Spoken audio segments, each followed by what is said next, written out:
that in order to advance protection for underprivileged, undervalued, or vulnerable communities, we have to have power first. And I think that one of the great failings of the left in the 2016 election, I voted for Hillary. First, I voted for Bernie Sanders in the primary, and then I voted for Hillary Clinton in the general. Was really a lack of unity. And I think that is at the heart of a lot of the stuff that we've seen kind of erupt over the past 2 years is we do not feel like a united state. And again, that harkens back to the tribalism that you mentioned. And I think that this is all related. All of these issues, I think, are interrelated. Feelings of unity and feelings of being connected to your fellow Americans, irrespective of their political views, is part of the sort of cooperative nature that you're talking about being inherent in human beings. How do we rebuild that? Why have we lost that? How do we rebuild that? And particularly for me as a registered Democrat, obviously I want a Democratic president in the White House in 2020. Well, sworn in 2021. I'm not confident. I'm not confident that we're going to get there. I think that the president has a very, very high chance of being reelected. I do think we saw a lot of successes for the left, for Democrats on Tuesday night, which I think we should talk about. But overall, it's interesting that the way you kind of introduced your perspective, because I think that we have a lot in common, although we may disagree on how to get there, because I do think that what's missing from so many aspects of political discourse and sociopolitical conversation now is unity. I don't feel that we are the United States of America really anymore. And how do we get back to that? How do we advance a more just, equitable, sustainable society as Americans? Well, I think that I can answer that. The first step is unity, but how do we get there? So I think that's probably a lot of what we'll talk about today, because that has implications for policing and police brutality and police reform and violence, because of course those are factors that are making us feel as Americans less unified and more tribal. So I would say that's kind of my general sort of moment right now, and where I'm coming from, and certainly what my goals are. And I think that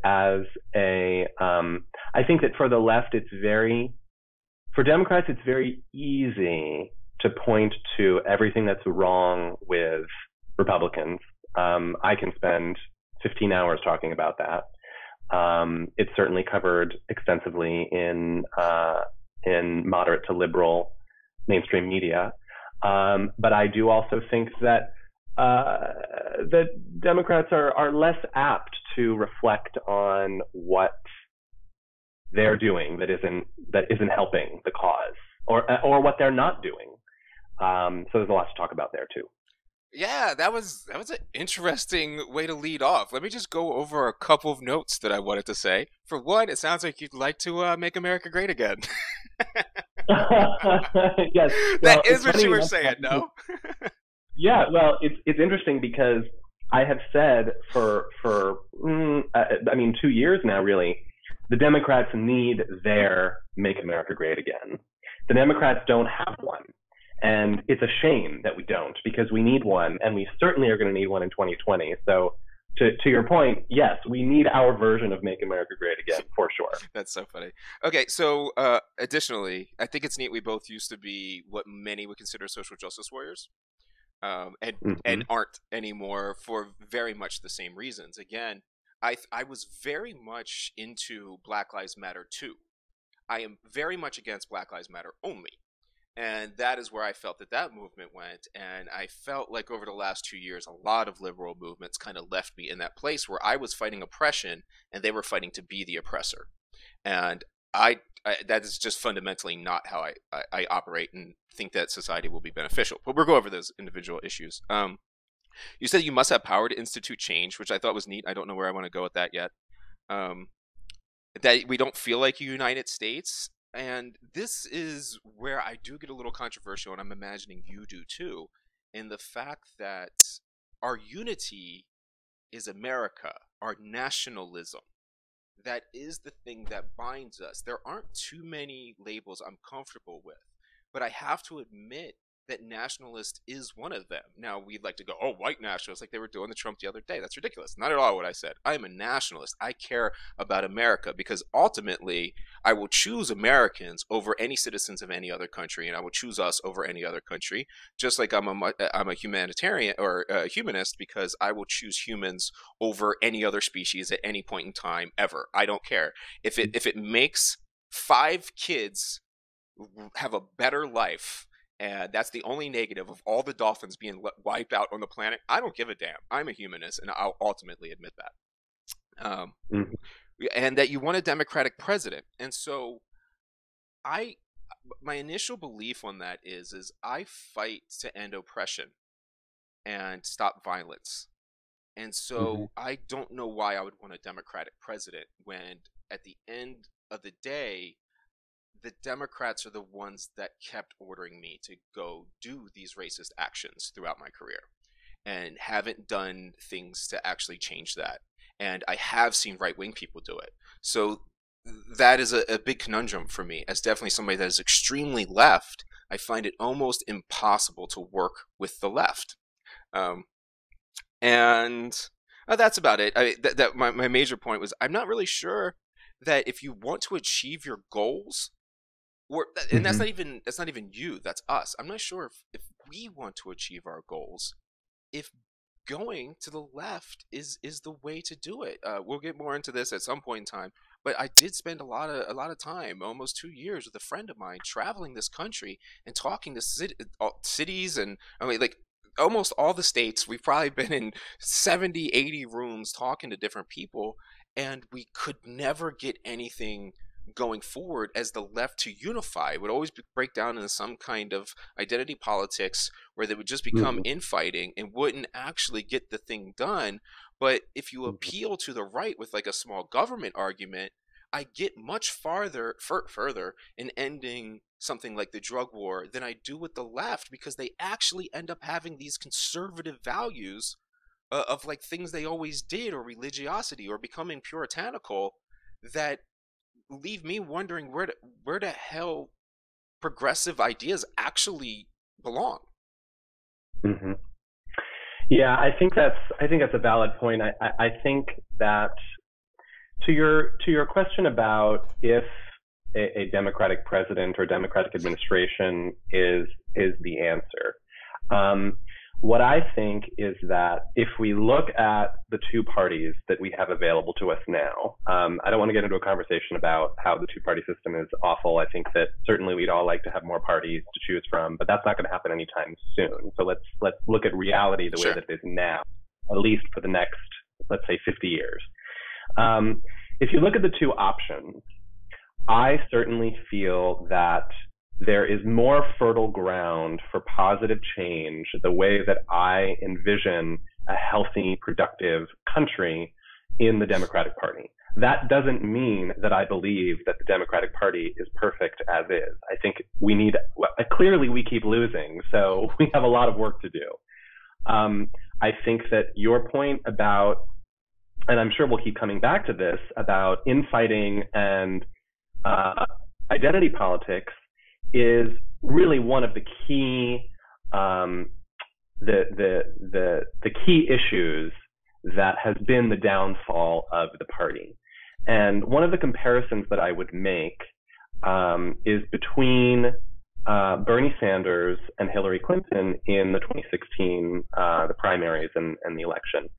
One of the things that I think that both Bernie Sanders and also Barack Obama did exceptionally well, and why they were so well liked, was they focused on rhetoric involving us and we.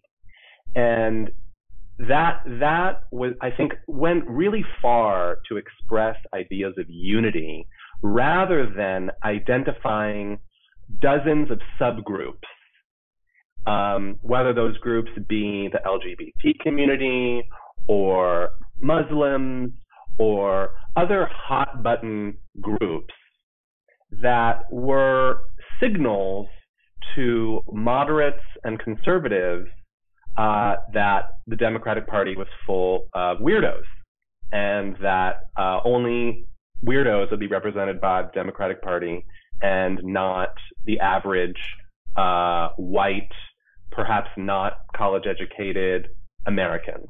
That's where the Democratic Party really fails now. Didn't used to, but now we do, and that's a big problem. But I do believe I do believe that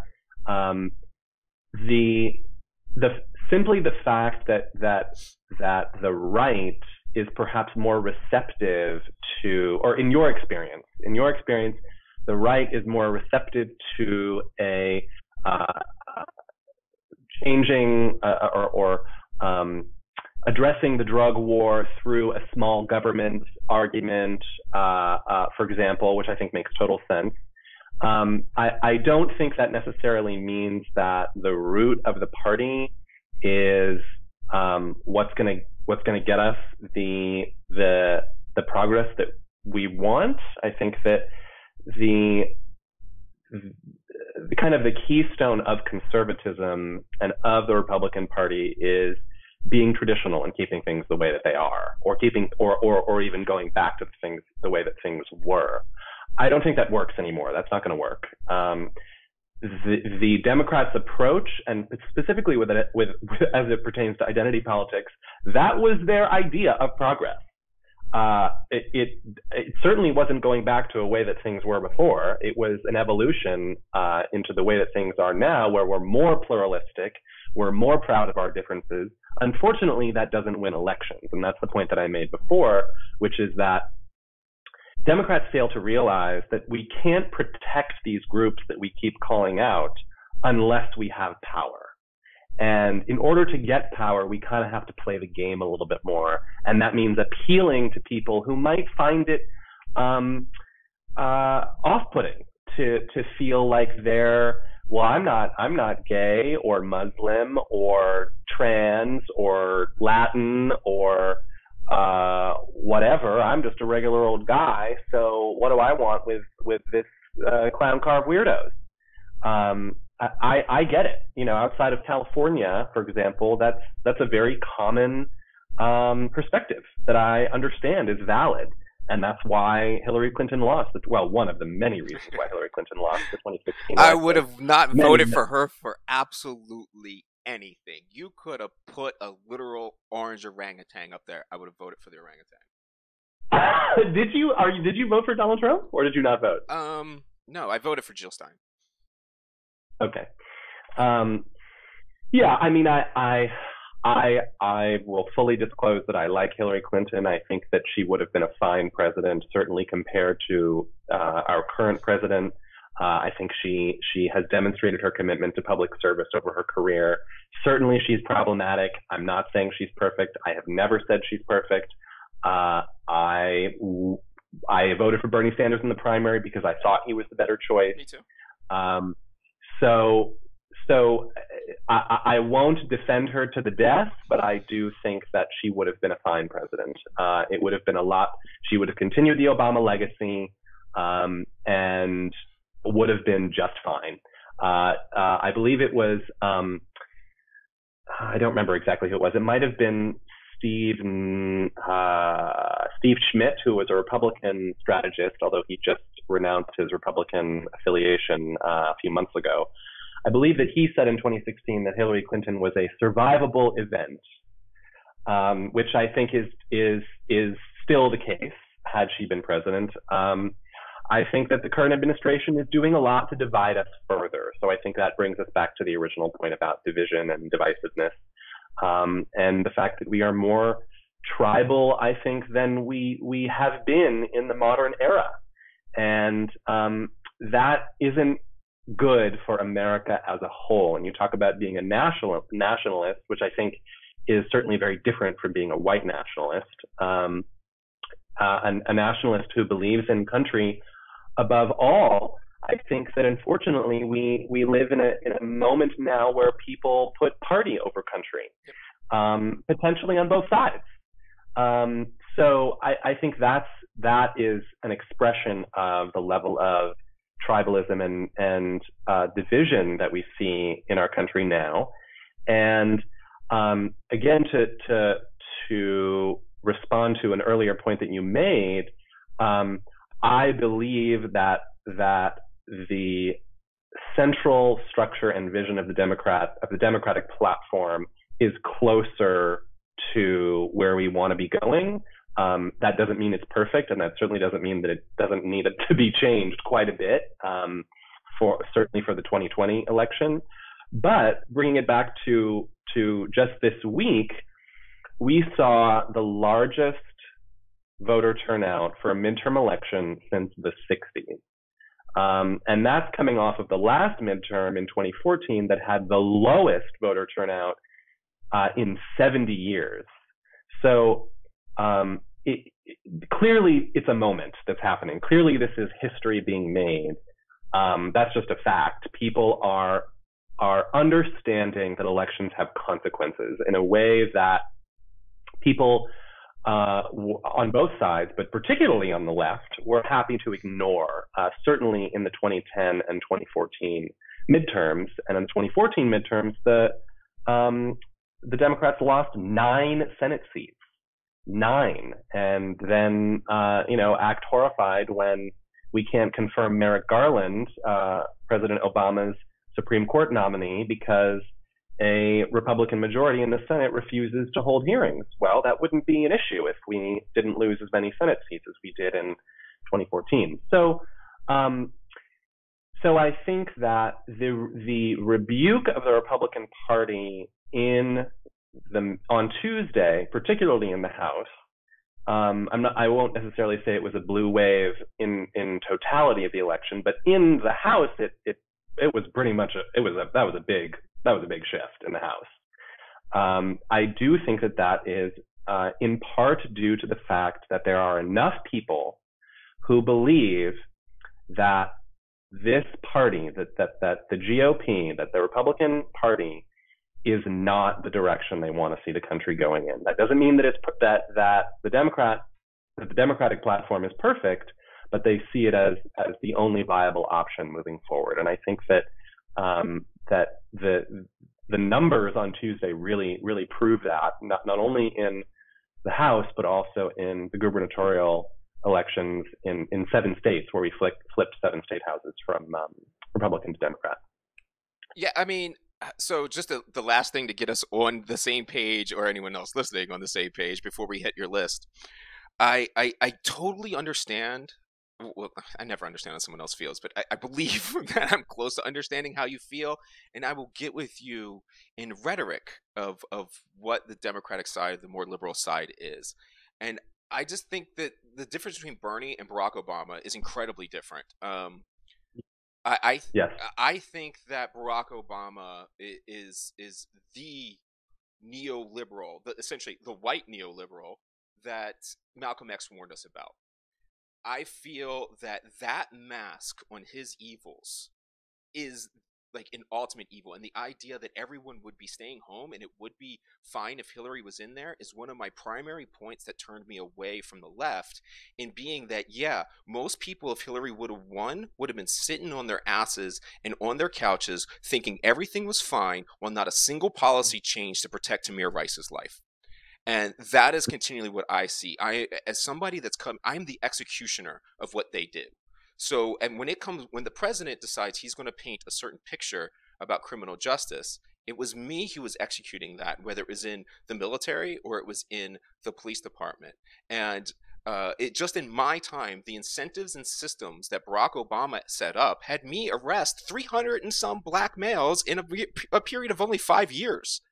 So Hmm. that would have all continued, and actually things are better now in policing. So, for example, the killing rate for unarmed civilians, while it's still high, relatively around 1,000, the thing is there's more people and there's more cops, so that's actually a reduction in the amount of killings that are taking place. So things are continually getting better, and they're always getting better. We are living in the best time in American history.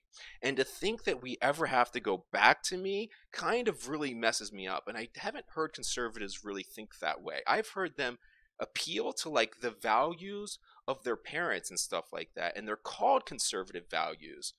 But really, is that a conservative value? Because they shift with time. They don't care. Dude, I'm telling you right now, they do not care about race and they do not care about sex. What they do care about is gay stuff still, and whether you have to do that. But a lot of people are basing that off of these principalistic rights of the government can tell me what to do and can't do. It's not like this individual hatred thing. I always am feeling the hatred from the left, and I'm somebody from the left, and to keep hearing it there messes me up big time. And it really falls on deaf ears, their rhetoric to me, because when it comes to policy, I keep seeing policy come from, and I won't even go back because I don't think it's George Bush, and maybe it's a more modern evolution because you have to keep changing with the times. But I cannot point to something that president has done in policy that is negative. I can't. So I think we half our country is almost in a Trump derangement syndrome that is not looking at policy, is looking purely at rhetoric and thinking that people have ill intent, like Republicans and the president. But neither of them have ill intent. They just may disagree with you. But I guarantee if you hear any of them out, you will understand. I have sat there and I've heard Richard Spencer out, and I get what he's saying now. And it's not nearly as evil as people paint it out to be. So, Yeah, I think the point that I certainly agree with, and I think is an excellent one, is that people do not look at policy because that involves more intellectual capacity. But for better or worse, that doesn't really matter because people. It's funny. I remember when Mark Zuckerberg. Around the 2016 election, when people were accusing Facebook of Russians taking over political ads, mm-hmm. and the fact that Facebook did not require people making political ads to identify themselves. That policy has been changed, of course. He said people vote based on their lived experience. Now, I agree with that. The thing that I disagree with is that he was not including Facebook as part of their lived experience when, in fact, we know that it is. Of course. That's, in fact, the whole point of Facebook is that it is an extension of your lived experience.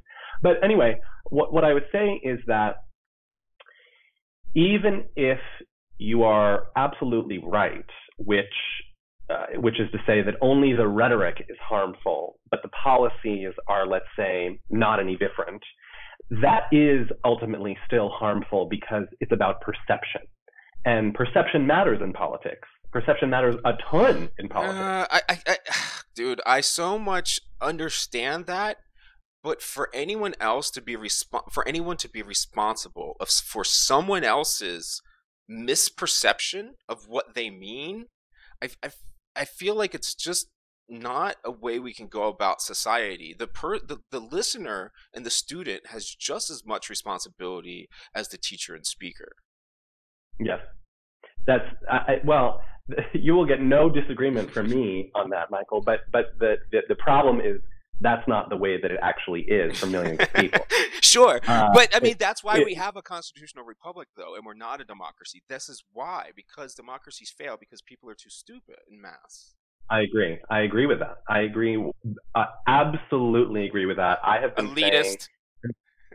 Yeah. No, listen. I have been saying since I was 16 years old when George W. Bush was elected in 2000, and I was like this. And of course, be advised, like I said earlier, I grew up in a very progressive town in suburban New Jersey, just outside of Manhattan. Went to a public school, but I said it when I was 16 years old. I was like, this country is full of stupid people. We are stupid, stupid people, and that's on all sides. I'm not singling any particular group out. But what you're expressing as an ideal for the responsibility that the listener has in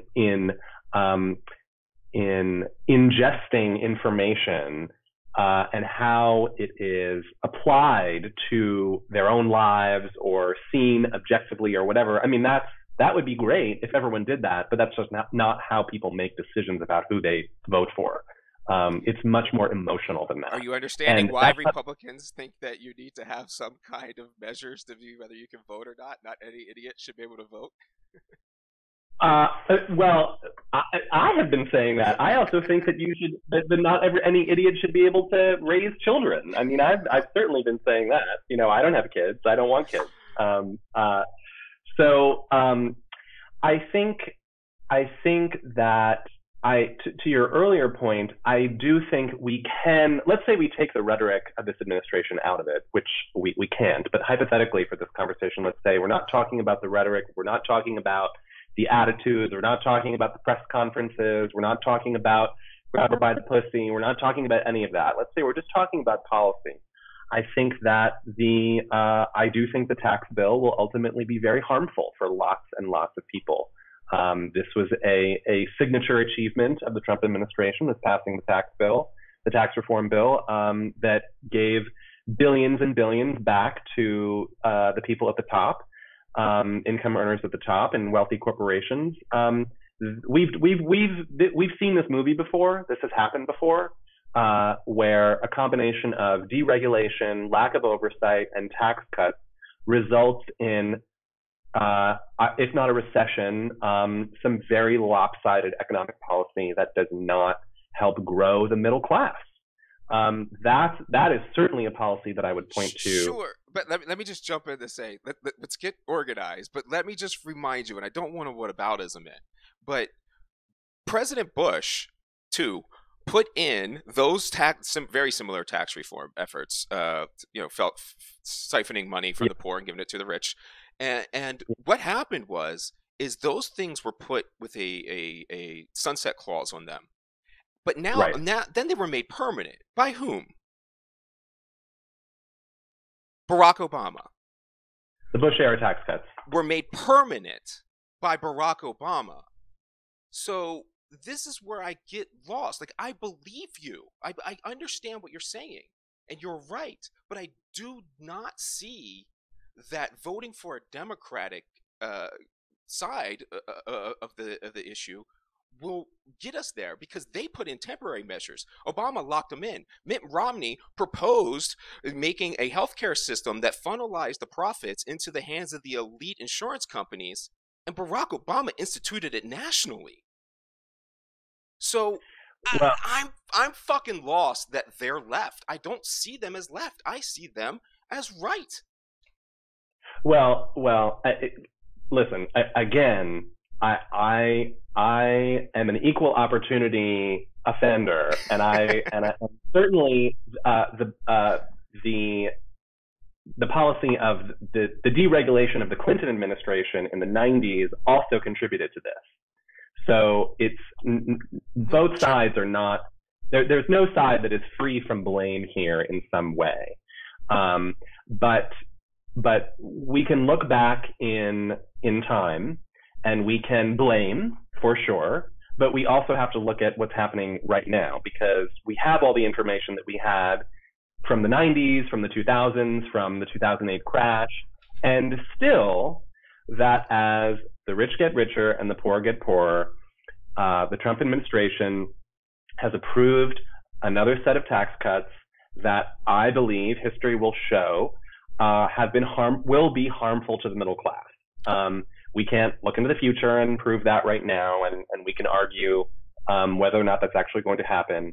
I certainly think that the deregulation of the golden era during the Clinton administration in the 90s contributes to this. But there have also been measures that have been proposed but not passed by by Democrats to restructure taxation, particularly for corporations, and corporate tax rate, not cutting the corporate tax rate, in some cases raising it. And I think that it's, again, like when I talk about Democrats versus Republicans, it's not absolute. I'm not saying that everything that Democrats do is right and everything that Republicans do is wrong. What I'm doing, and what I think a lot more Americans need to do, is look at the two on balance. When you put the party platforms and positions on a scale, which side does it go with a preponderance of the ideals that you agree with? We're not saying 100% or 0%. We're saying which one has more. And for me, the side of a growing middle class, protecting vulnerable communities, using government programs to help people. I mean, I could go on. Everyone knows what the Democratic platform is, certainly. For me, that's closer to what's going to get us to a more just, equitable, sustainable society. That doesn't mean that everything that Obama did was right. That doesn't mean that everything that any Democratic president did was right. So you're not going to get me trying to defend things that the left has done that have not been helpful. But again, I'm putting the two sides on balance, and I'm saying that I see a lot more that isn't really helping the average American in the Republican Party. And when you have a middle class that grows, like China has, for example, right now, you have more success for everyone. And the middle class in the United States is not really growing, and I'm not seeing enough from the Republicans to address that. Yeah, I get that. I don't think I know enough about policy to know how any of those things are. I only know the results and what comes out in the measurable data. And right now, so for example, you're saying about history. So I'm a scientist, and the whole point of science is to accurately predict the future. And so if we were using our history to accurately predict the future, then what would happen is Trump's tax plans would do this certain harm, or you believe they would do this certain harm, and you may be right. That's not my argument. I don't know enough. But the Republican candidate, the Democrat you want to come in the next election will do worse. That is what history tells us. So I understand the rhetoric's one way, and I get in this argument with a lot of the Black Lives Matter side, is when I'm trying to reform policing, they want cops who aren't racist. And I don't give a fuck whether they're racist or not. I want cops that don't do racist actions. That's what matters, because that's what the people are receiving. I don't give a shit their motivation. I care that you get the product that you demand and deserve. And so how to get there is not going to be about worrying about the cops who say racist shit. It's going to be worrying about the cops who do racist things. And so... Well, I have a question there, and obviously you have infinitely more experience in this realm than I do, so help me understand. How do you feel it's possible to isolate, like you have a given police officer who does have some racist values? Maybe they don't like Black people, or even if it's not a racist value, they inaccurately believe that a certain kind of person or a person of a certain race is more likely to do a certain thing. Yeah, that's fine. I get what you're saying. I totally understand. So my question is, how do we separate those beliefs from their day-to-day behavior and policing? And how does that particular police officer not, in those moments where they're making a split-second decision, how are they not influenced by these values or beliefs that they have, which may be racist? Yeah. So, for one, I don't see a lot of evidence for racism, just period, with people. But it's actually extremely easy. Are they operating within the confines of the system? Because I do not find that people are very racist. I simply don't. I don't know if I've actually met a racist person my entire life. We will say that, and people will be, oh, they're skull-fatted. But I give people time to hear them out. And what ends up happening is they're culturalists. They're not racist. They don't care if the person's black. They care that the person is part of what they're familiar with, and that's more of a cultural line. So they're perfectly fine with having dinner with Ben Carson versus having dinner with me. The shit that's going to come out of my mouth, they're not comfortable with. But the shit that's going to come out of his mouth is perfectly fine, and they would love to see him there. And who doesn't love the black token friend? So, I mean, I really don't see that type of racism. It's about whether it acts within the system. So right now what we have is incredibly racist institutions and systems. So if they're acting within that system, then we need to change the system. If they're acting out of the paradigm of the guidelines of the job, well, then they don't get to be that job, which was my goal. Yeah, that is. I absolutely agree with your point that it is institutional. And ideally, a system, particularly with policing, should be so robust that it can resist individual racism, because the system is set up such that decisions on policing are not made based on one's suspicions that are aligned with race, but they're based on, I just have a reasonable suspicion about this individual, irrespective of their race. The unfortunate thing, though, is, again, so much of this is emotional. And you are absolutely right that it is about culture. I'm not familiar with this culture. I'm making assumptions about this culture. I have heard rumors about this culture. Whatever it is, people affiliate the color of one's skin with their culture. That shouldn't be the way that it is. But I think that the term racism is really a shorthand for that. So you can argue that maybe you've never met someone. Let me jump in, just please. So the statement was that they make these judgments based off of color. Some people do, but it's not really as much as you think. So let me give you an instance. You hear a ringing at the doorbell, and you look out the peep of the hole, and you see Barack Obama dressed in his suit. Is any white family offended by that? Is any white family scared? Is any white family anywhere in this country being like, oh my God, there's this scary person at the door? They're not. I'm sorry, they're not. It's not a thing that happens. If you can find that person, please introduce me to them, because we need to have a lot of talks. Maybe get them some medical attention. I'm not quite sure. But the truth is that if some white kid walked up there with his pants around his ass, with rap music blasting out, F this, F that, with gold teeth and a face tattoo, they would be afraid, because they're afraid of what is unfamiliar. And sometimes the color is unfamiliar, but that barrier is broken super quickly as soon as somebody opens their mouth. Mm-hmm. No, you're right. You're absolutely right. I think that there's a lot of overlap in what we're saying. I think that I would add the layer of nuance that is that, for better or worse, there are trends and patterns in certain racial groups where maybe a person is more used to seeing, let's say, black people dress a certain way, like you described. So they make associations based on patterns. Does that mean that if a white person came to their door looking the same way but with white skin, that they wouldn't be scared? No, I agree with you. I think that they would. But what are the associations that they're making? And I think that this is sort of a larger issue that we're talking about, and it's thematic in the discussion we've had so far, because it's all about perception. You and I as intellectuals can talk all we want about how people should be perceiving things and what the way would be if we ran the world. But that's not, like, what we want doesn't really matter. It's how people actually perceive things, even if they're wrong in doing so, or even if they're being irresponsible in doing so. And we can't change that on a massive scale. We can try to change it in our communities, and that's clearly what you have been doing.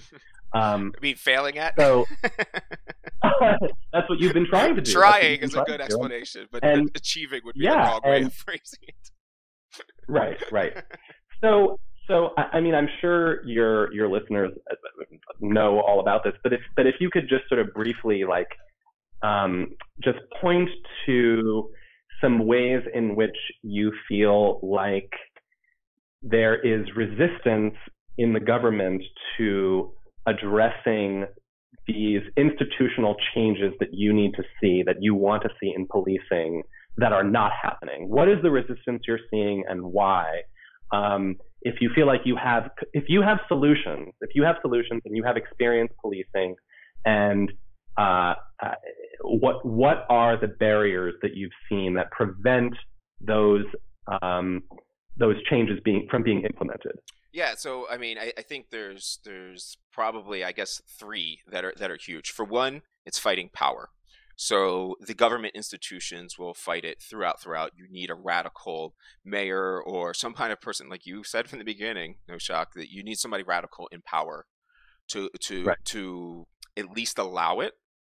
And that doesn't exist right now because the thing is misaligned. Most mayors and politicians view the military and their police departments as their personal enforcement wings, which essentially they are. I mean, the executive wings control the armed of state violence, so they do possess that. So that is a bit of power that they don't want to give up.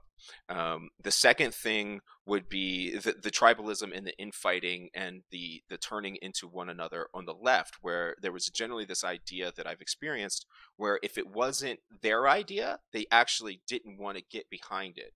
So no matter how wrong they were, I mean, I'll give you an example that is really blatantly obvious. So I've had a lot of critiques against Campaign Zero, DeRay McKesson and Cruz police reform efforts, because about 4 of their suggestions we know are actually harmful and end up being racist in the end. One of them is diversity in policing. So without a question, whether you're talking to a drug dealer on the corner, or you're talking to an NWA rap lyric from 20, 30 years ago, or what, the most, or the actual data, black cops are more aggressive towards black people, because all crime is, for one, I don't believe in races, so we could just say that. I only say black because, again, we're living in this goddamn social construct that says that. But black cops are more aggressive towards black people because all crime is inter what you're familiar with. So that's why you have, black on black crime, white on white crime, it's red on red crime, it's yellow on yellow crime, because it's about what's being familiar, and we've been grouped into these racial categories. So whatever your category is, most crime's going to occur there. That's why most violence is, tons of violence is domestic violence. Well, of course, they're the people you're around. Who else is going to be around when you have a violent and biological breakdown? So the third thing would be the identity politics, in the fact that the solution cannot come from a cisgendered white male. Especially Right. a cop. Right. I think it's an interesting point you raise about race, and I'm sure this is one of the most inflammatory things that you say. The idea that it's scientifically nailed. There is no question. I don't understand how it's controversial. You get, again, no disagreement from me about race itself or the superiority of, let's say, descendants of Europeans, of white people, in that race is a construct. Of course it is. But humans, one of the reasons why evolutionarily we have been so successful is because we're so good at recognizing patterns. In some cases, patterns that aren't even there. I got to interrupt again. That's not why we've been successful. It is why we have survived. Survived. You're right. Yes, I agree. You're right. That's a good correction. That is why we have survived. So again, it's easy for you or anyone to decide that race doesn't exist, but that doesn't mean that billions of people all over the world don't see race, because they do, and they act based on, they make decisions that may have, or certainly do have, a racial basis. And that happens. Well, I'm not gonna tell you something that I have no business knowing, but from media portrayals, being the proverbial grain of salt, from what I have read and seen, there is certainly a lot of racial tension in policing. And that is to say that the criminal justice system overall is extraordinarily biased against black men. That is why there are way more black men incarcerated than other races per capita. And it's you can't ignore that in a discussion about this problem simply because you feel like race is a social construct. I agree with you that it is. It is, absolutely.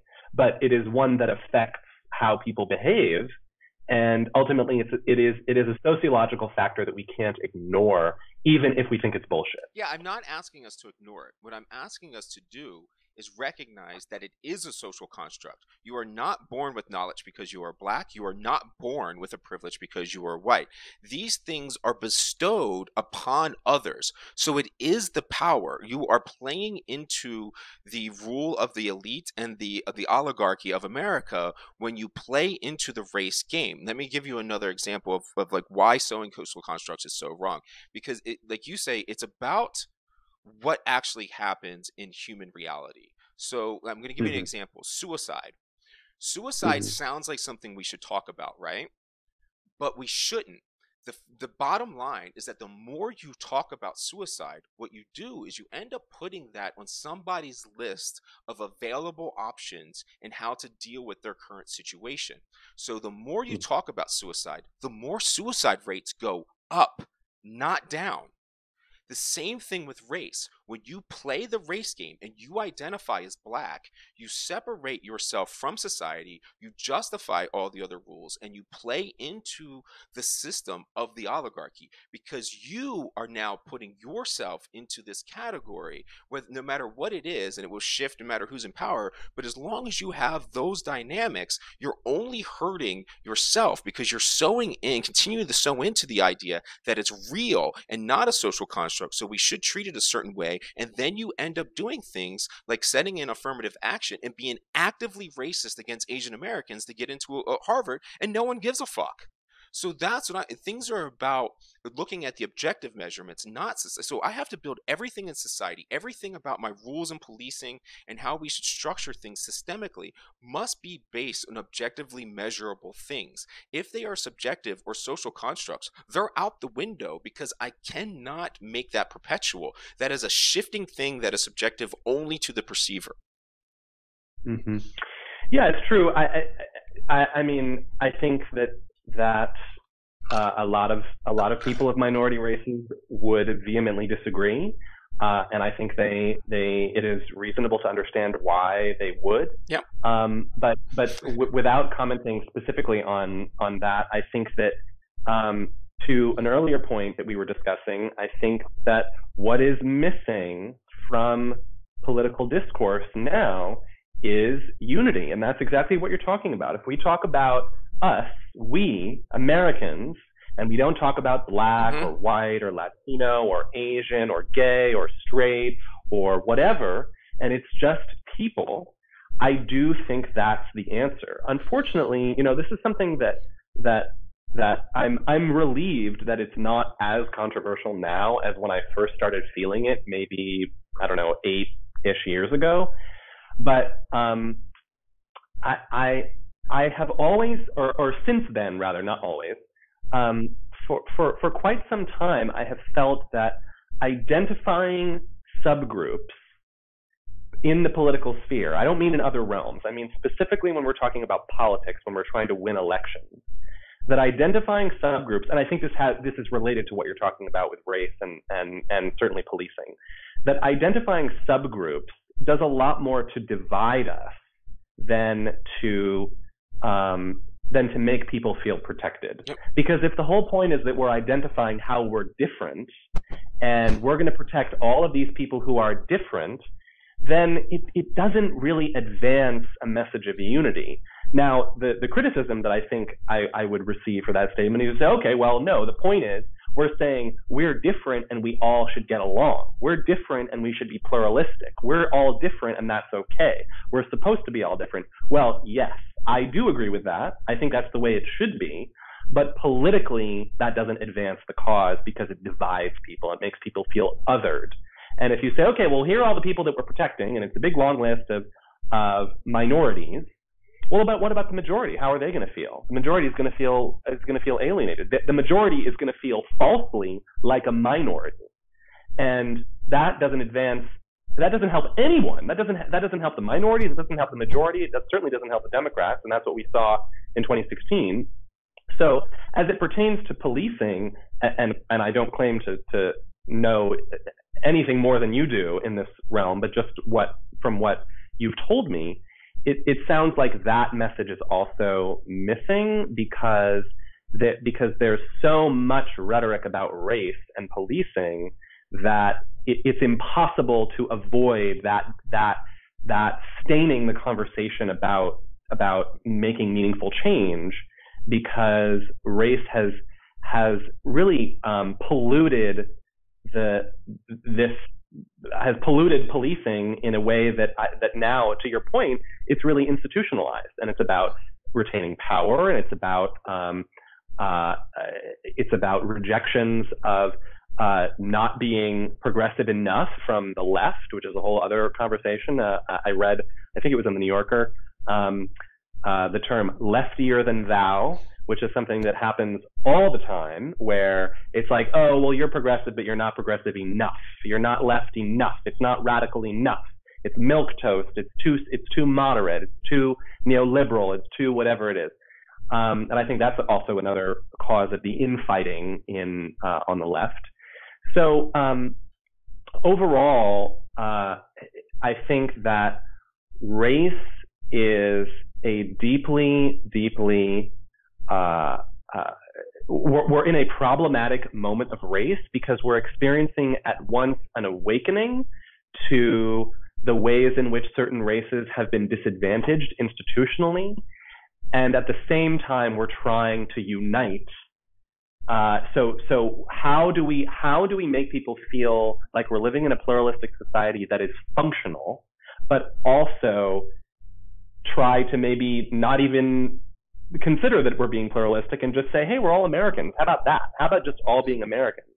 But when you live in a deeply diverse country, if you say that, a lot of people are going to feel left out, because they're going to say, my experience isn't the same as someone who is of a different color. I have a totally different experience. Well, how can you say that we're all the same? We're clearly not all the same. And that is the tension that we're experiencing now in this political moment, because or ultimately, I think it's a tension between pluralism and unity, and they right now are not seeming particularly compatible. Yeah, I certainly don't have an objection to that. I know it comes off rough when I say it, but even at the point when I hear somebody say, I'm African American and you're your third generation, bitch, you're American.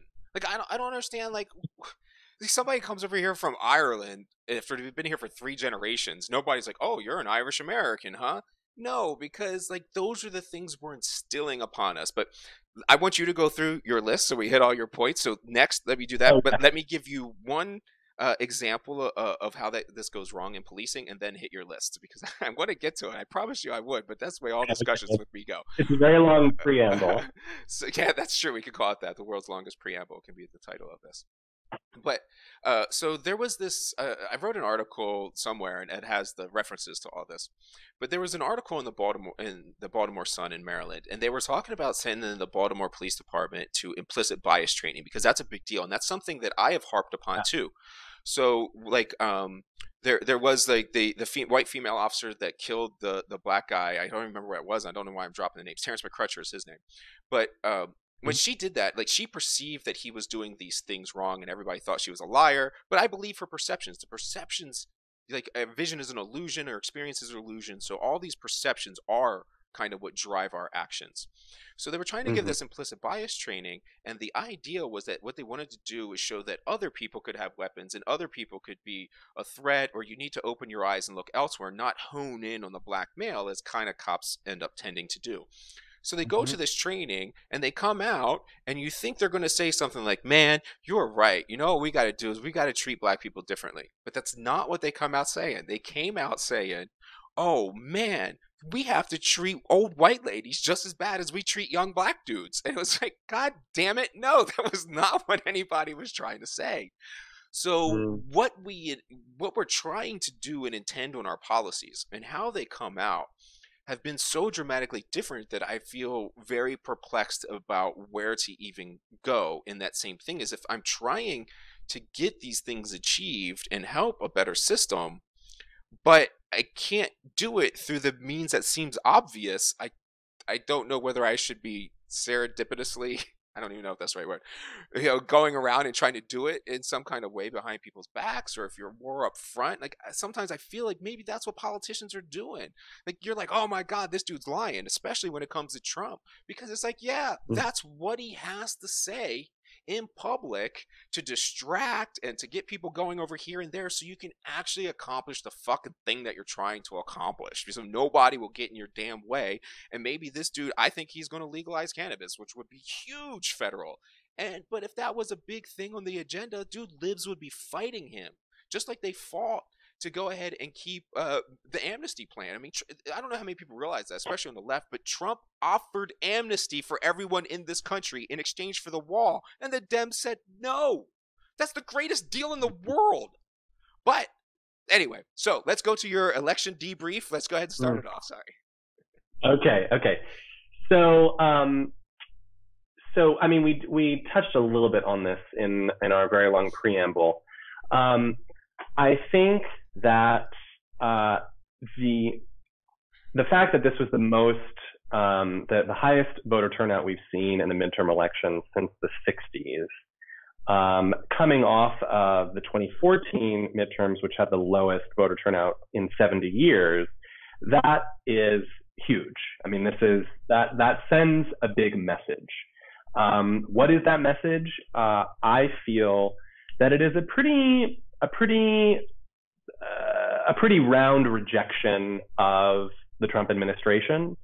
I think that it has mobilized millions and millions of people who didn't feel that their participation in politics or in the electoral process mattered, but have realized that elections have very serious consequences that are lasting, especially on the Supreme Court. We'll get to that soon. And I do think I guess as it pertains to our conversation, I think what it signals that is most important is that people feel that this administration, however we got here, like without placing blame on Hillary Clinton or on the DNC or whatever, however we got here we are now, almost 2 years into the Trump administration, people are realizing, yeah, this isn't going to work. This is not going to work. And for a midterm, this is historical turnout and change, and there's still one Senate seat in play. It may be the case that the Dems only lost one Senate seat rather than two. But even only two is pretty remarkable considering how lopsided Senate representation is in favor of rural white men. So I see it as a signal that people are also just ready to be more politically engaged, which I love. As you know about me, I'm a strong advocate for civic engagement and voter participation on all sides, all over everyone. And we did see that in this election, and that is great.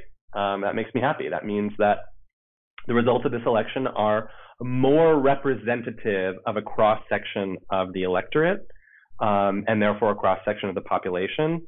Not one-to-one, certainly, but I think it's a good sign for progress, really for everyone, because I think that ultimately everyone is going to be happier except potentially Republicans at the very top when more people are voting.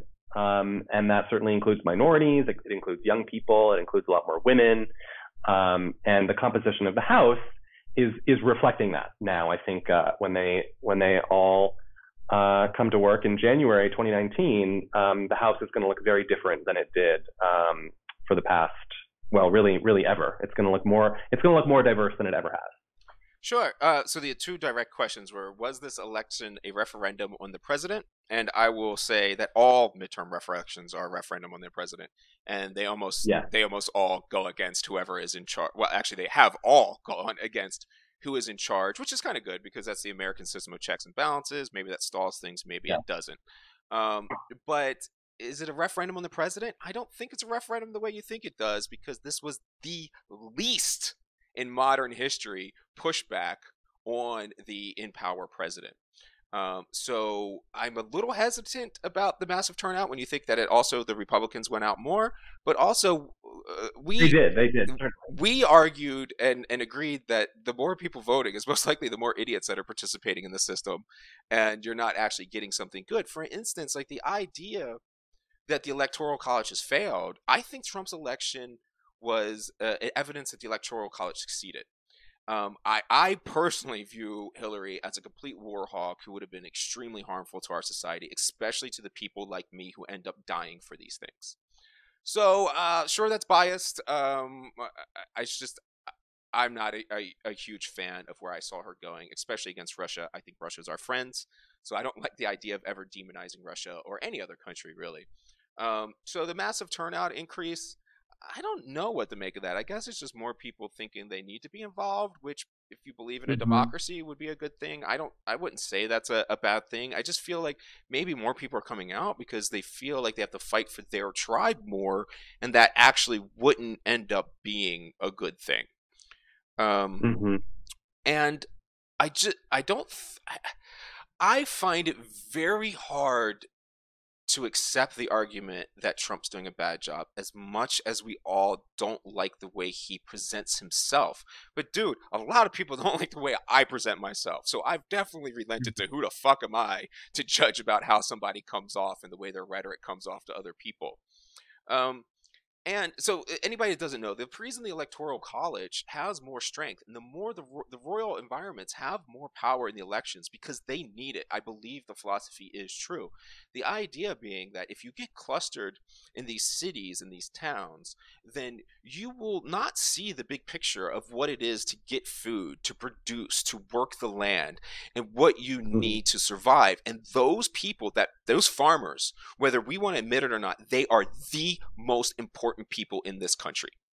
And I think you give that it allows a natural incentive to do that hard work that most people don't want to do. I mean, God damn it, I don't want to do that. I've driven through Kansas. I want nothing to do with that shit. But I'm extremely appreciative to the people that do, and their world is more valuable to our survival than our perceptions are. They do have better perceptions on what we need in order to get our most important thing on this planet, which is our food and our water and stuff. So I believe in the electoral system, and I think it actually worked.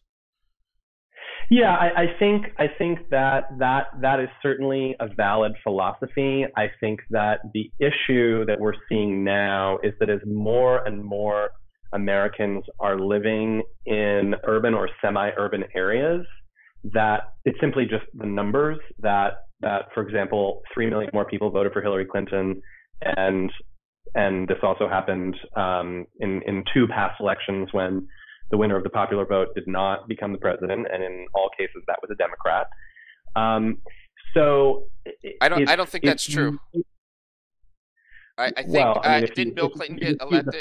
Didn't Bill Clinton get elected with less than 50%? No. I'm pretty sure. No. You think Bill Clinton lost the popular vote? Yeah, I'm pretty sure. Well, go ahead. Go on and let me check. Yeah, I got it. Let me check. Okay.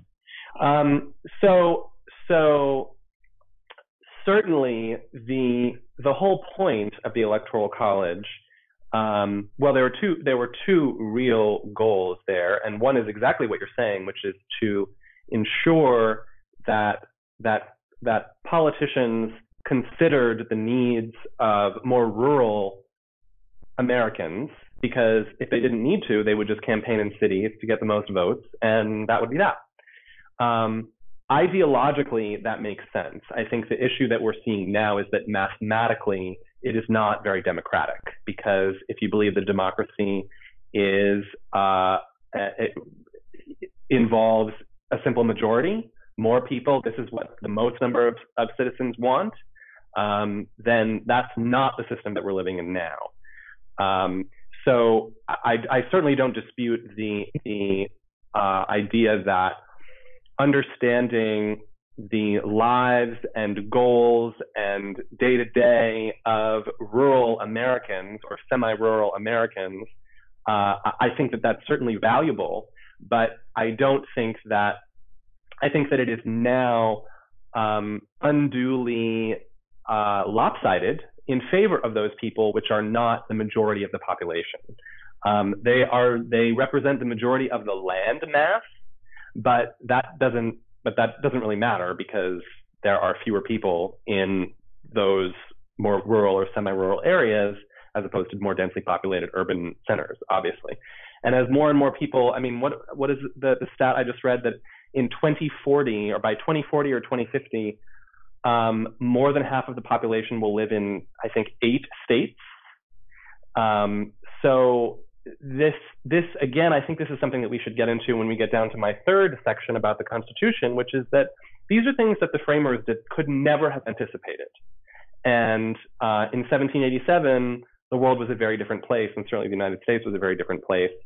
And I think that a lot of the challenges that we're going to see in this century are going to be the growth and change and evolution of this country bumping up against the ceiling of the Constitution. And I think that a lot of it certainly works, but there's a lot that doesn't work. And one of the things is I don't think we have I think that we purport to be that our system is purported to be a democracy, and it doesn't feel very democratic right now. Yeah, so that's going to go back to one of those earlier things. I just believe that it is the better system because the people who are the democracy doesn't work. There's literally not a single democracy that's ever succeeded. So, and I think we instill democracies in other countries because we know they're easily manipulatable, and then we can control them because the masses aren't going to be educated enough. And to give you the answer about the 5 presidential nominees, it wasn't him, it wasn't Clinton. Clinton got less than 50% because of Nader or whatever, but it wasn't. That didn't change it. The ones that actually lost it were I just had the list: Grover Cleveland, Andrew Jackson, Samuel Tilden, Bush 2, and Trump are the ones that did. So this is historically, I mean, this is going all the way back to 1824. This has happened before. And I don't know that we'll be that much different, really, when it comes to the point. So, I mean, we can talk about it, but I would need an objective measurement for me to point at to understand why this doesn't work, because I don't understand. I am unconvinced that we need more of a democracy. I am unconvinced that people in cities understand the real role. Like, people in cities say fucking crazy shit like we have too many people. If you think we have too many people, you have never driven across this country. Never. Because it is huge. You have never gotten out of your bubble. There are people in this country who have never seen a black person just because there are no damn black people in their entire state. Because that's how big it is and spread out that nobody even wants to go there. There's a reason why they're there, and there's a reason why we need them. And I don't think their influence is undue. So again, our country is continually getting better. The world is continually getting better. So that these things aren't effective, the evidence simply isn't there. It's like the capitalism argument. I'm not a capitalist, I believe in a balance, but you were talking about China. Well, China's not socialist. They're a capitalistic country now, and now that they're socialist, their middle class is growing. Yep, but those are the things that there are reasoned arguments that the other side is giving, where I think we, in almost all these situations, we gotta say, I don't know if you're right, but shit, now I don't know if I'm right.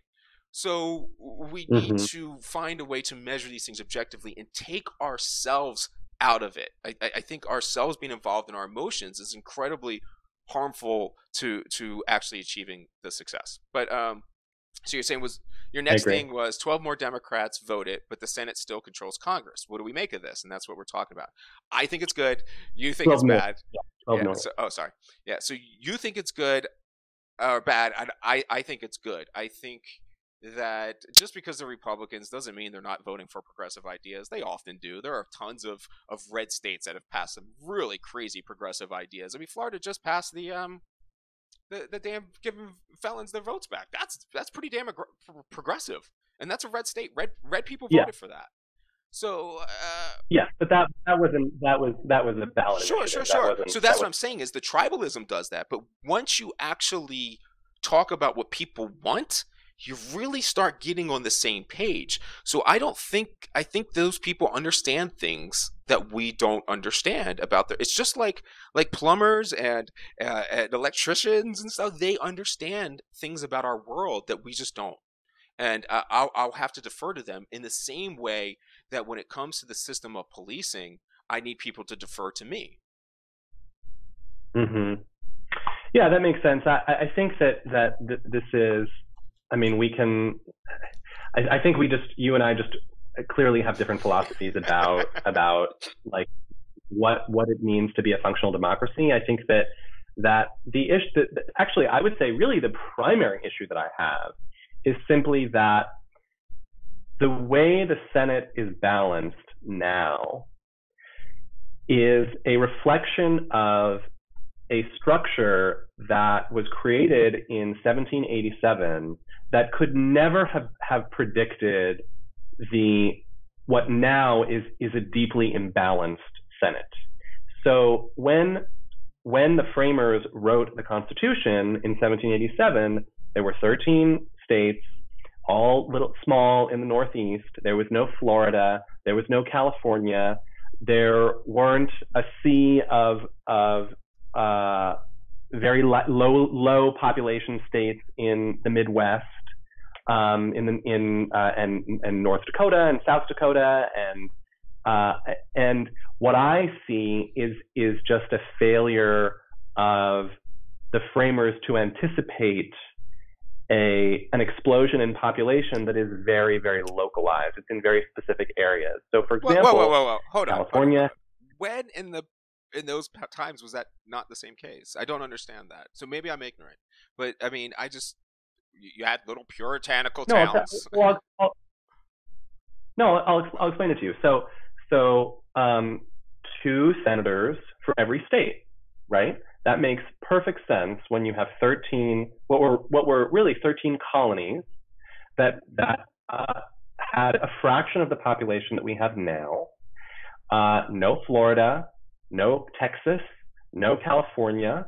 These are no Ohio. These are very, very populated states now. And for example, the fact that California has 40 million people, and we have the same 2 senators that a state like North Dakota has, with a fraction of the population, such that, let's say, so 40 million people in California, we have 2 senators, cut that in half, 20 million people represented by 1 senator. We'll say Kamala Harris represents 20 million people. She represents half of California, right? 20 million people. The number of other states and senators that constitute 40 million or 20 million people is at least 5 other senators that represent the same number of people. It's the fact that there are 40 million people who live only in one state, whereas you take that same 40 million people and you find 8 other states that comprise 40 million people, and that's 16 senators. So we have 16 senators representing the same interest in terms of number of people, compared to California, which has 2 senators with the same number of people. So I'm not necessarily arguing if that should or shouldn't be the case. I'm saying, number one, it is the case mathematically, and number two, this was not something that was considered or could ever have been considered when the framers were writing the Constitution in 1787. Why? And because it wasn't anticipated that we would have that many people living in one state, and why there should be 2 senators. Well, I mean, no one can go back in time, but certainly the language is very clear that there are to be 2 senators for every state, and that's the way that it is. Well, mathematically, that isn't a representation of population. It's a representation of states. Sure, yeah, great. We're 2 for every state. Great, easy. 50 states, 100 people, easy. But it doesn't represent population. Now, the House is supposed to do that. The House is supposed to represent population more accurately. That's why there are districts and why there are more representatives from California than there are from Delaware, because it's based on population, roughly. But then there's a whole conversation we could have, which we don't need to get into now, about gerrymandering. But that's also why the composition of the House tends to be, isn't always, we have lots of historical evidence when that hasn't been the case, but it tends to be more democratic because it's a more accurate representation of population. And representatives are assigned based on population, areas of population, rather than the Senate, where senators are assigned just two per state, irrespective of population. So my point is just that I think that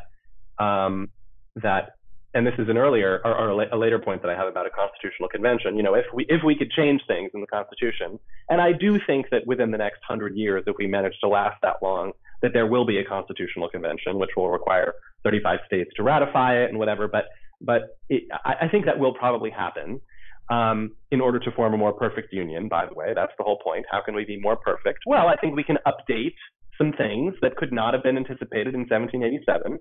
And one of them is the way that senators represent population, because they do not represent population at all. And that's my only point. I would say the same thing if it was favorable to Democrats. I would say, well, you know, it's not really representing the population because 85% of the population is Republican. So this isn't really fair. And it just so happens that it's favorable to Republicans now. But it certainly is not a mathematical representation of population in the Senate. But wasn't that them intentionally making it not? So I do think they saw it. The one thing I would have to say is, well, not one thing, I got a bunch of responses to that, but I feel like you are continually making the argument for us to have a democracy. Do you think we should have a democracy? That's a great question. Well, let's talk about what we agree on. What we agree on is that, and then I'll get into where we may disagree. What we agree on is that most people are pretty stupid. Most people probably don't know what's best for them. Most people probably should not be making choices on ballot propositions and doing the job of the state legislature. This happens all the time in California, where we'll have dozens and dozens of propositions where the electorate is deciding laws rather than letting our elected leaders that we voted for write the laws and pass them themselves. So I certainly agree that allowing everything to be done by the people is not the way to go. What I believe is in representative democracy, I believe that we should elect people to do those things. I do believe that those people should be elected democratically. But in the case of the president in particular, I believe that another function of the Electoral College is to prevent a stupid populace electing a dangerous leader. They succeeded. Right. I think they succeeded. Right. So, yes, absolutely. Absolutely right. They succeeded. I think that plenty of Republicans agree that our current president is problematic and not helpful for Republicans moving forward. That's certainly the argument you're going to see on the left, but that is assumed. So I think this would have been a perfect example of when the Electoral College, if we're going to have it, should have stepped in and done their job and said, this person is unfit to be president. They stepped in and said Hillary Clinton was unfit to be president. They did. Who did? The Electoral College. Well, no. Yes. Their votes were aligned with the electoral votes in each state. They didn't deviate from that. They said work this is as the framers intended. In my opinion, right, but no. From the other 50% of the country's perspective.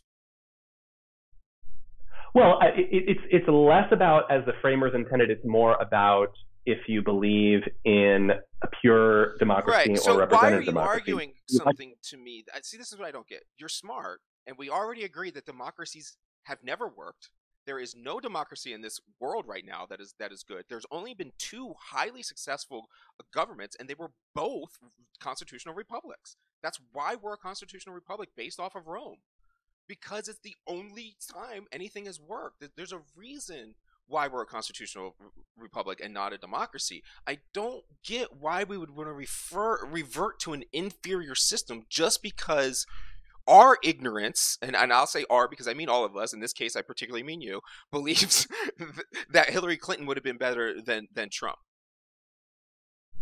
Well, right, so this is what, sorry, I mean, let me get one more point. I think this is what the libs did when it comes to the filibuster. Right, so you guys did the same thing. You were like, "Oh my God, we need to lower this so we can filibuster." And now it's like, "Oh my God, now we screwed up and made this rule. We want it to go back to the way it was," because you're not principled. Not you. The left isn't principled. They're more ready to bend so that however they are in power at the time, the being in power has taken precedence over their principles, and I don't know what their principles are anymore. Well, so I think the reason this is a complex conversation is because it is the confluence of a lot of factors. I am arguing, number one, for irrespective of our choice to be whether, if we could choose, if we could reframe everything, whether we choose to be a constitutional republic or a pure direct democracy, I think that there needs to be in both cases more representation of actual population. That doesn't mean but that's your everything. choice. That doesn't so remember that though. That's your choice. The size of California is your choice, right? So if you want more senators, break up your state. Oh well, that would be great. But this that's is something a choice that is proposed. California's choice. So why should the nation change because California can't get their shit together? Because in order for a state to secede or to be divided, we have to have a constitutional convention, which means that 35 states have to ratify that. 35 states would not ratify. We don't know that, and you're not trying that. So that's an actual way that you can go forward in a way that still aligns with everything, is actually feasible, because that's what the left argues about most. Like, what is actually pragmatic? What can you actually get done? So I think it's a much more consistent argument to not try and vote that the other 49 states dictate how you will be, because remember, a constitutional convention is an open door. So if you want to push that way, where you're telling the rest of the nation suddenly that all the rest of the nation can change the rules on how California operates, I don't know. That doesn't sound like at all what the framers were looking at. They wanted you to have those states' rights, and that's one of your state rights, is to divide up if you want to. If California divides, this country will give them the 2 senators. It'd be crazy to think they wouldn't. Of course they will. Well, I see. Listen, and I'm not just talking about California. I'm talking about Florida, Ohio, Texas. I'm talking about our most divide. That is your problem. It's not the country's problem, and it's not the problem of the group that actually gets along and doesn't protest and doesn't violate and doesn't tear down streets. I mean, this is their argument, and I'm sorry, it sounds superior. What sounds superior? The right wing's argument that that you would have small government, you would do these things yourself, you wouldn't look for the rule of the nation to change, you would change what you can in your little environment for the state, and go ahead and deal with it that way, instead of always appealing to a greater authority, which would only be the path of power. You already have enough power. There's no reason to chase more power to do that particular issue. Well, so I think we agree, actually, because I'm saying, yes, it would be excellent if we could do that. I think that the issue is that in order for not only for a state, let's say, to divide, let's say California is divided into Northern and Southern California, each with 20 million people, let's say, although it's not exactly that, that in order for the federal government to respect the now 4 senators that we would be sending to Congress, as opposed to 2, or if Florida did that, or if Texas did that, that does involve cooperation federally. It also involves the cooperation of at least 35 states. Does it, though? I mean, that's what you're saying. I don't know if that's true. There's just, but that's the law. But that's the law. I mean, that's how. But you don't need a constitutional amendment to break up a state. You don't need a national constitutional amendment to break up a state. That's not true. Well, what we would need to ensure is that under, for example, a Republican administration, that if we sent two more senators that were Democrats to Washington, that those two additional senators who would be Democrats Of would be course, they're honored. And constitutionalists. Of course they would. Of well, course. This is like the well, people that Trump is putting into the Supreme Court now. Of course would rule that. Of course. I don't believe that's the case. They're I don't. I think constitutionalists. The Constitution is fucking clear. the Constitution is clear on a lot Right. of So things. here's your I case. think You either have two and risk getting four, or have two and have two. Doesn't make sense to me. That's what I'm saying. yeah, I feel like you guys, not you guys, just the left in general, and the whole narrative behind it is making shit someone else's fucking problem. You know, like it will be there. Do it. Work. Go for the actual pragmatic thing if that's your issue. But this whole idea is premised on the idea that it would be better for the nation. I don't think you have evidence that it would be better for the nation. And the population argument that you're making is, I think it's also real relevant. It's like the right wing's argument against Australia and guns. They're like, well, they have a tenth of our population. What the fuck? That doesn't matter. It's about percentages, and it's about the being the same mix. I don't think you're talking about the same mix. I mean, so at the time they were drafting this, sure, Philadelphia, Baltimore, a couple of other northeastern states, maybe some in Virginia, were getting big, but they were still these isolated pockets where the rest of it was this wild, uncontrolled farmland, and they were giving those people in wild, uncontrolled, unruled, unlegalized, like wild, wild west people, the exact same type of yeah, say in the system, just because the population yeah. has changed. I don't know, and I don't see any reasonable pathway to on the surface to believe that we're talking about that disproportionate thing changing very much. You know what I'm saying? Like, of course they were in towns with small royal farms, and just because it got bigger, does that make sense? Did I lose you? Did I lose you, Adrian? Are you No, there? are you there? Are you back? Oh no, I'm losing you, Adrian. I'm Hello, losing you. I'm hello, losing hello. you, Adrian. Adrian, come Can you back hear to me? me. Shit. Hold on. Are you there? Are you there now? Eh, Yeah, hold on. Are you back? I'm back. Hold on 1 second.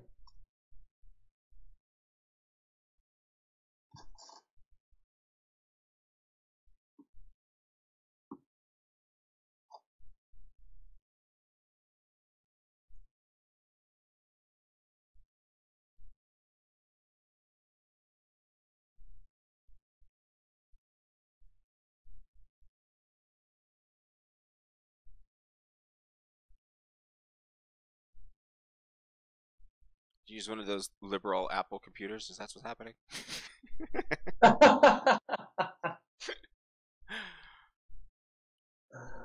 Oh I'm sadly always making fun of Apple computers.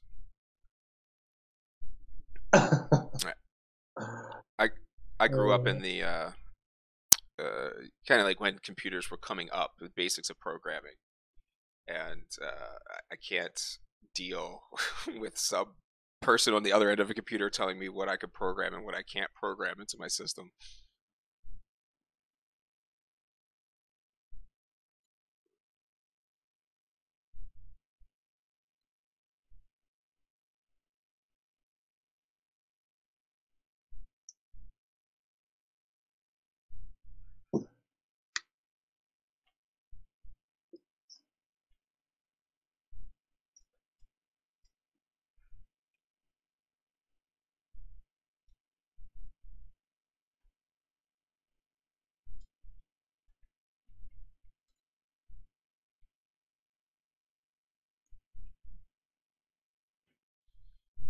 Hello, Oh can you hear yeah, me? can you hear me now? T-Mobile? I can. No, I'm it's fine. sorry. I'm sorry about that. Okay, we're all good. As much Sorry as about I that. screw up, I can never say anything. As much as I screw up, especially with technology, I don't know how I could. Oh, true. Yeah. No, it was just the battery on my headset died. Okay.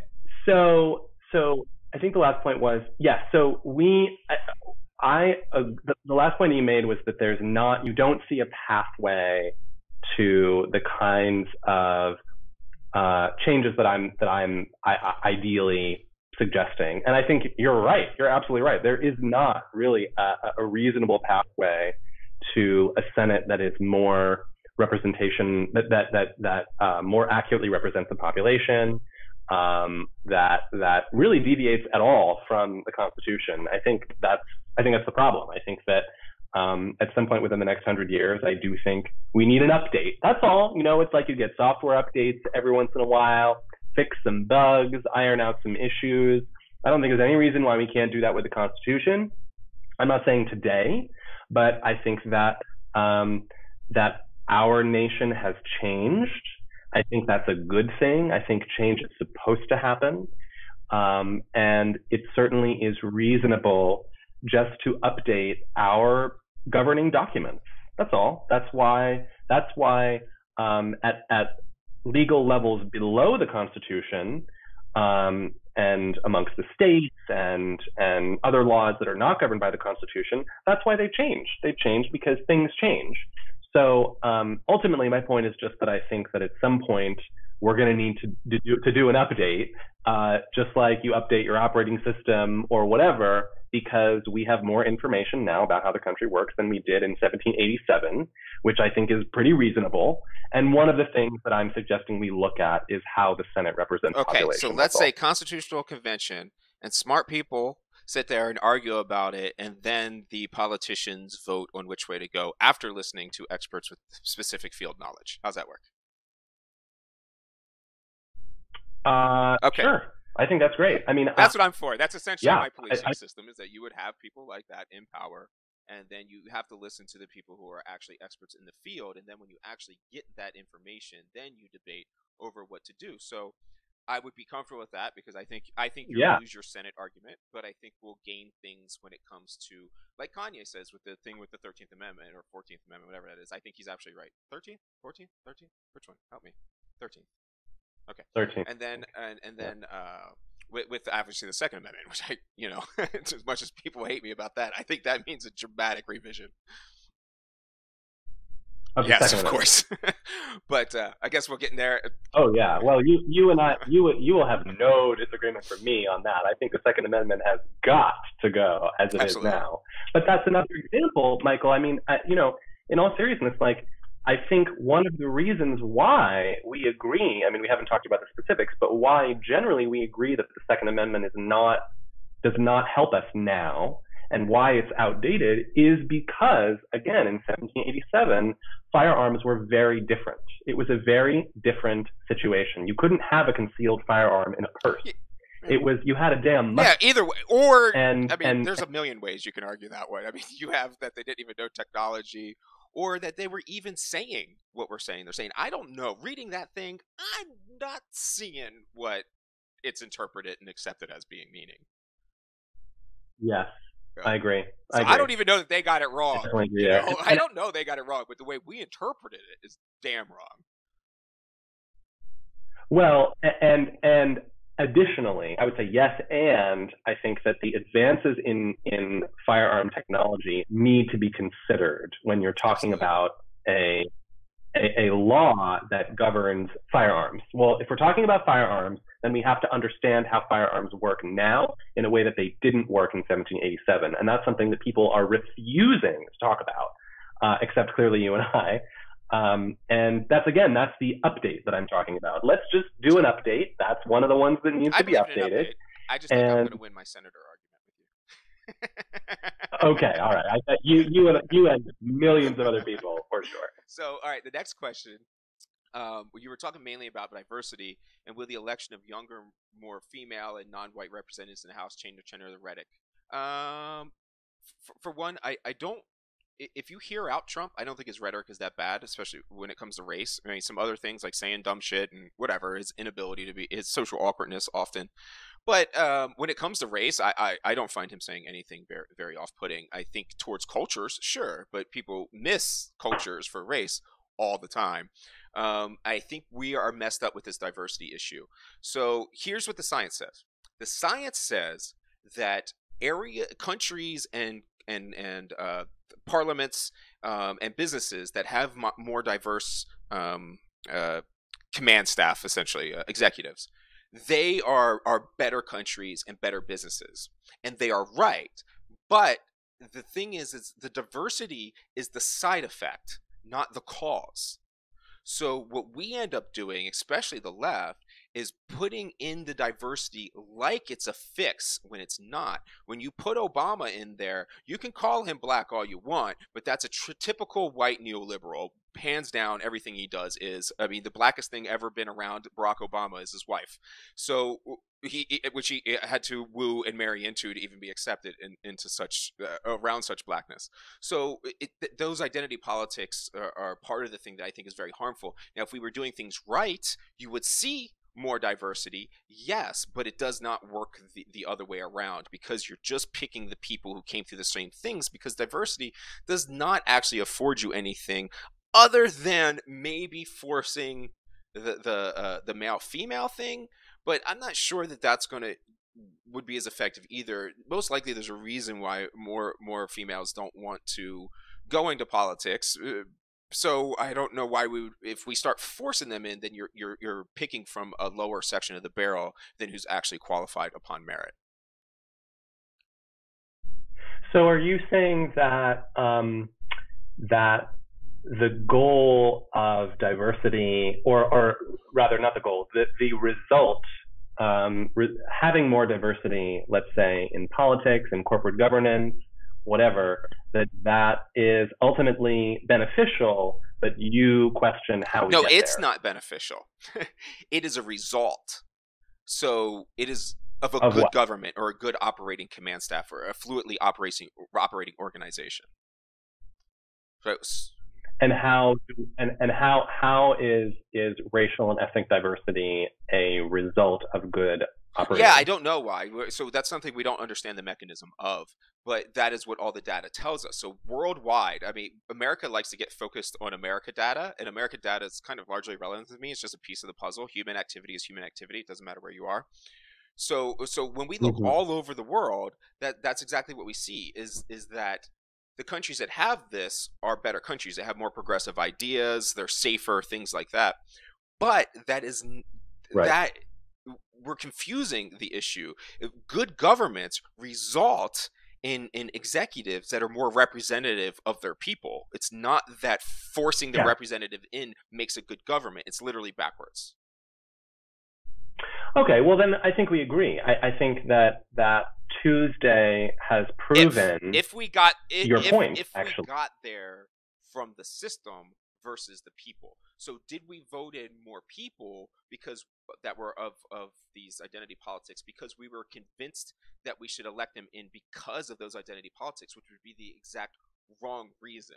So if we put up the best candidates and the system made the best candidates and they happen to be these other things, then that would make more sense. So I don't know what this is yet.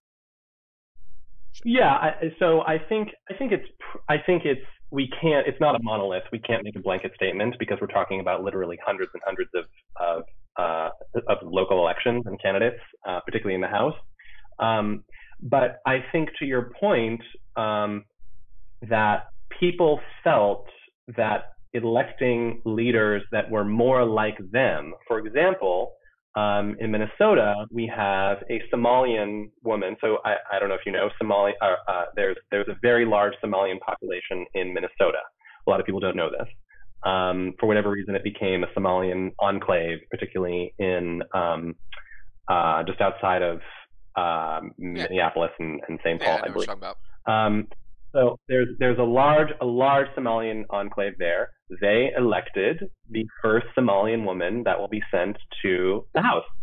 To me, that's not people just electing a Somalian woman because they think a Somalian woman needs to be in Congress. That's people electing someone that represents Agreed. them, and that I think is exactly what we want. And that's also the case with the two indigenous women, the two first indigenous women to be sent to the House as well, because these were indigenous Native Americans, whatever term you want to use. I've heard many different ones used.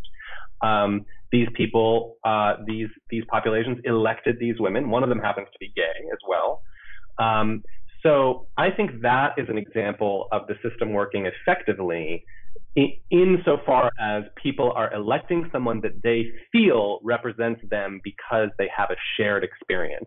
I don't think there's anything wrong with that. I think that makes perfect sense. Yeah, that's fine. That's certainly, especially with the Somalians. So, like with them, I think that's a good case because those are all legal immigrants and everything else. So those people are Americans.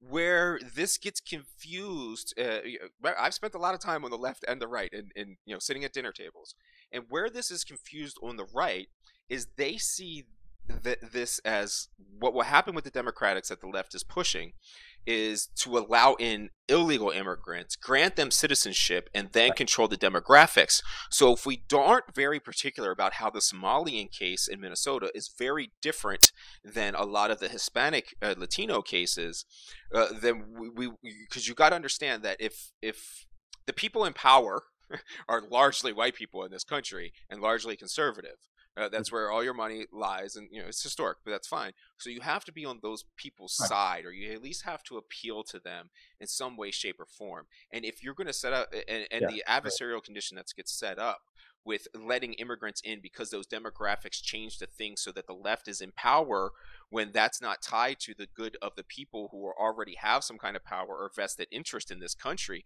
man, they're going to dig in and the left's going to get the shit kicked out of them. And I think the left is very much on the verge of that because of that's probably the biggest one right there, is not being able to distinguish the Somalians from the illegal immigrants. Right. So just so I understand, you're saying that when conservatives see a more diverse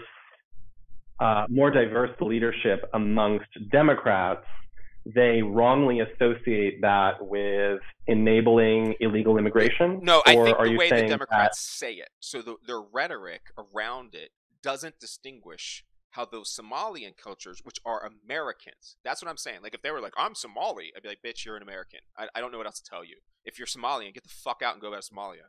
So as long as you're here, that is what you are. And those people are very much American. And even though they're isolated, they're trying, I know that group, and they're trying to kind of get into society more and be more part of it. They are trying to be American, which is very different than the rhetoric that demographics control population, control the flow. So we know Texas is going to be Democratic in about I don't know, 12 years maybe. So for sure. So if you keep letting people into Texas, in order to swing that, the people in power are going to dig on the heels, and that's how you get violence. So, and are you suggesting that illegal immigrants are voting? No. But if you let them in and then you grant them amnesty and then they vote, well, then the demographics switch entirely. So if you right. Oh, I see what you're saying. Okay. Yeah. So you're suggesting there's a perception amongst conservatives that that increased diversity will result in illegal immigrants being given amnesty. Forced. Or being given citizenship, and then once that has happened, they will vote, and that will change the electorate to be more progressive because formerly illegal immigrants will be voting a particular way. And it's a forced idea. It's not that they're not Americans that came through the system the way they were supposed to come through, and they're now Americans. So that will be. Be people who aren't America telling Texas farmers what they should be doing, and that I think I have to agree with their argument on that's a preposterous idea. But then I have to adamantly fight them when it comes to like the Somalian population. So how do you what since we're on the topic, how do you feel about, for example, Latino children who were brought here illegally when they were, let's say, infants? they weren't born here, but let's say they were infants or they were 2 years old, they're toddlers, they were raised here, they went to American public schools, they have all American friends, they didn't choose to come here when they were infants or toddlers. And this is the whole, this is the DACA conversation, right? Deferred action for childhood arrival. These are people who arrived here when they were kids and they didn't have the agency to decide if they could pursue the legal route for becoming a citizen or just for becoming an immigrant. So what do we do about them? Personally, I don't have much problem with somebody that was born here doing it, but I think those. But they were not here. What? Oh, I mean, if they're young enough that they can't even, they're not of any kind of legal responsibility or aware of their situation or their parent. As long as they're under their parents' custody, I'd have a hard time arguing that they shouldn't be here. Maybe once you're, maybe draw a line at 7, which is the legal age for criminal responsibility anyway. Draw the age of 7. If you were here younger than that, then so be it. But what their parents did was still illegal. So there has to be some kind of line for that. And those things have to come with increased border security. We are a nation. That is a perfectly valid argument. Now, I almost feel that if our border was completely locked down and, like, say 2 parents were from a country that was so bad they didn't have opportunity, and they put their kid in a freaking tray vault and threw that thing over the fence and like risked it dying so that it could land on the other side and become an American citizen suddenly, and then those people had to go to jail for the rest of their life. To me personally, I feel like, okay, you guys earned it. That kid gets to be a citizen now because you guys sacrificed, and it just obviously really meant something to you. But to have it open like it generally is, and to allow people to continue to come in while you're granting that, that's just not the system. It's not how it works. It's not how our resources are. I think it's very different now than when you have a welfare state versus when you didn't have a welfare state. So if the rule is that you can come here, but yet you don't get any benefits, you got to till this land and become an American, and then your kids or something can get there. That makes a lot of sense to me too. But you can't let people into the country. No country should be doing that without complete and tight controls. You just shouldn't. It's a nation. I mean, it's our social construct, our paradigm, how our world is organized.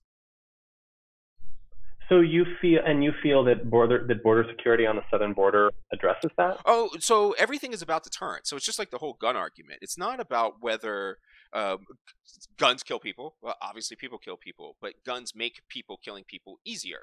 So the same thing is true with border crossings. You have a cost. Now, if the cost is 0, then people will just go back and forth as they choose. But if the higher you make the cost, then the more important it has to be and the more meaningful it has to be to them. So I'm more concerned about making the cost of an illegal border crossing go up versus the idea that it would stop it. Well, I guess my concern is that the data doesn't show that is the problem, particularly in terms of Mexican immigrants, because we're seeing there are more Mexican immigrants that are returning home than are actually coming here. This is an inaccurate perception that a lot of people have. So from I think it was up until 2014, hold on. That's because there's no cost. Right, that's exactly what I'm explaining. So if you can go back and forth with a 0 cross, then you can go back with ease, you can come with ease. So they go back because they know they can come back whenever they want. There's no cost. Well, no, but the net amount is lower. So from 2009 to 2014, I hear you, but I'm sorry if it sounds like I'm interrupting, but you're talking about crime stats. Okay, this is where my purview is. That data is not accurate. That's not a number that we know. You're never going to know that number about how many people come in and out illegally. It's like saying how many drug offenses are there committed in the country at any point in time. We have absolutely zero idea, because that statistic is a measurement of what somebody is writing down in their observation. It's not an objective measurement. It's a measurement from the police, not a measurement from reality. Well, but this isn't just illegal immigration. This is from 2009 to 2014. There were about 1 million immigrants who left the United States, who went home to Mexico. But we only had 870,000 that came to the United States at that same time. So that's a decline, because I think illegal immigration from Mexico peaked, I think around, it was like just before Obama was president, I think maybe 06 or 07, when it was very, very, very high. But that number has dropped significantly. So I'm not questioning your overall philosophy. I just don't know if border security is really where the resources should be placed, because a lot of people fly here. They come from other countries. They're not just coming from Mexico. They're coming from all over the world. Those are other issues. So I mean, visas are administrative issues, and then you're talking about using state violence to hunt out those people and root them out, which is very different than just putting up a border. The border's almost complete. It's just that it's porous. So yeah, I mean, you could talk about wasting money and all that stuff. Sure, those arguments are going to be there, but it's not about whether I want a zero cost to get out, a zero cost to leave our country, and an extremely high cost to get in. So the numbers coming in and out are absolutely irrelevant to my positions. My positions are based on perpetual systems of improvement that will last throughout time. I don't care about the immediate situation now. You should have controls on any of your borders, just like any other country does. And that means you can't come in here illegally. It's like the idea of the caravan now. They can come here legally if they want. The problem is you cannot come here illegally, period. Like, there's no way I'm going to be able to be convinced that somebody should be able to come into our country illegally and stay here. That's fucking crazy. Well, and how do you feel about provisions for asylum seekers? I'm fine. Certainly a convention. Yeah, that's illegal. That's a legal way in. But you need to go to a legal port of entry. And if you are an asylum seeker, you don't make it through Mexico and come to America. Mexico offered you asylum. You have to legally, from international convention, you have to stop at the first country of safety, not the ones with the best fucking jobs. Mm-hmm. Right.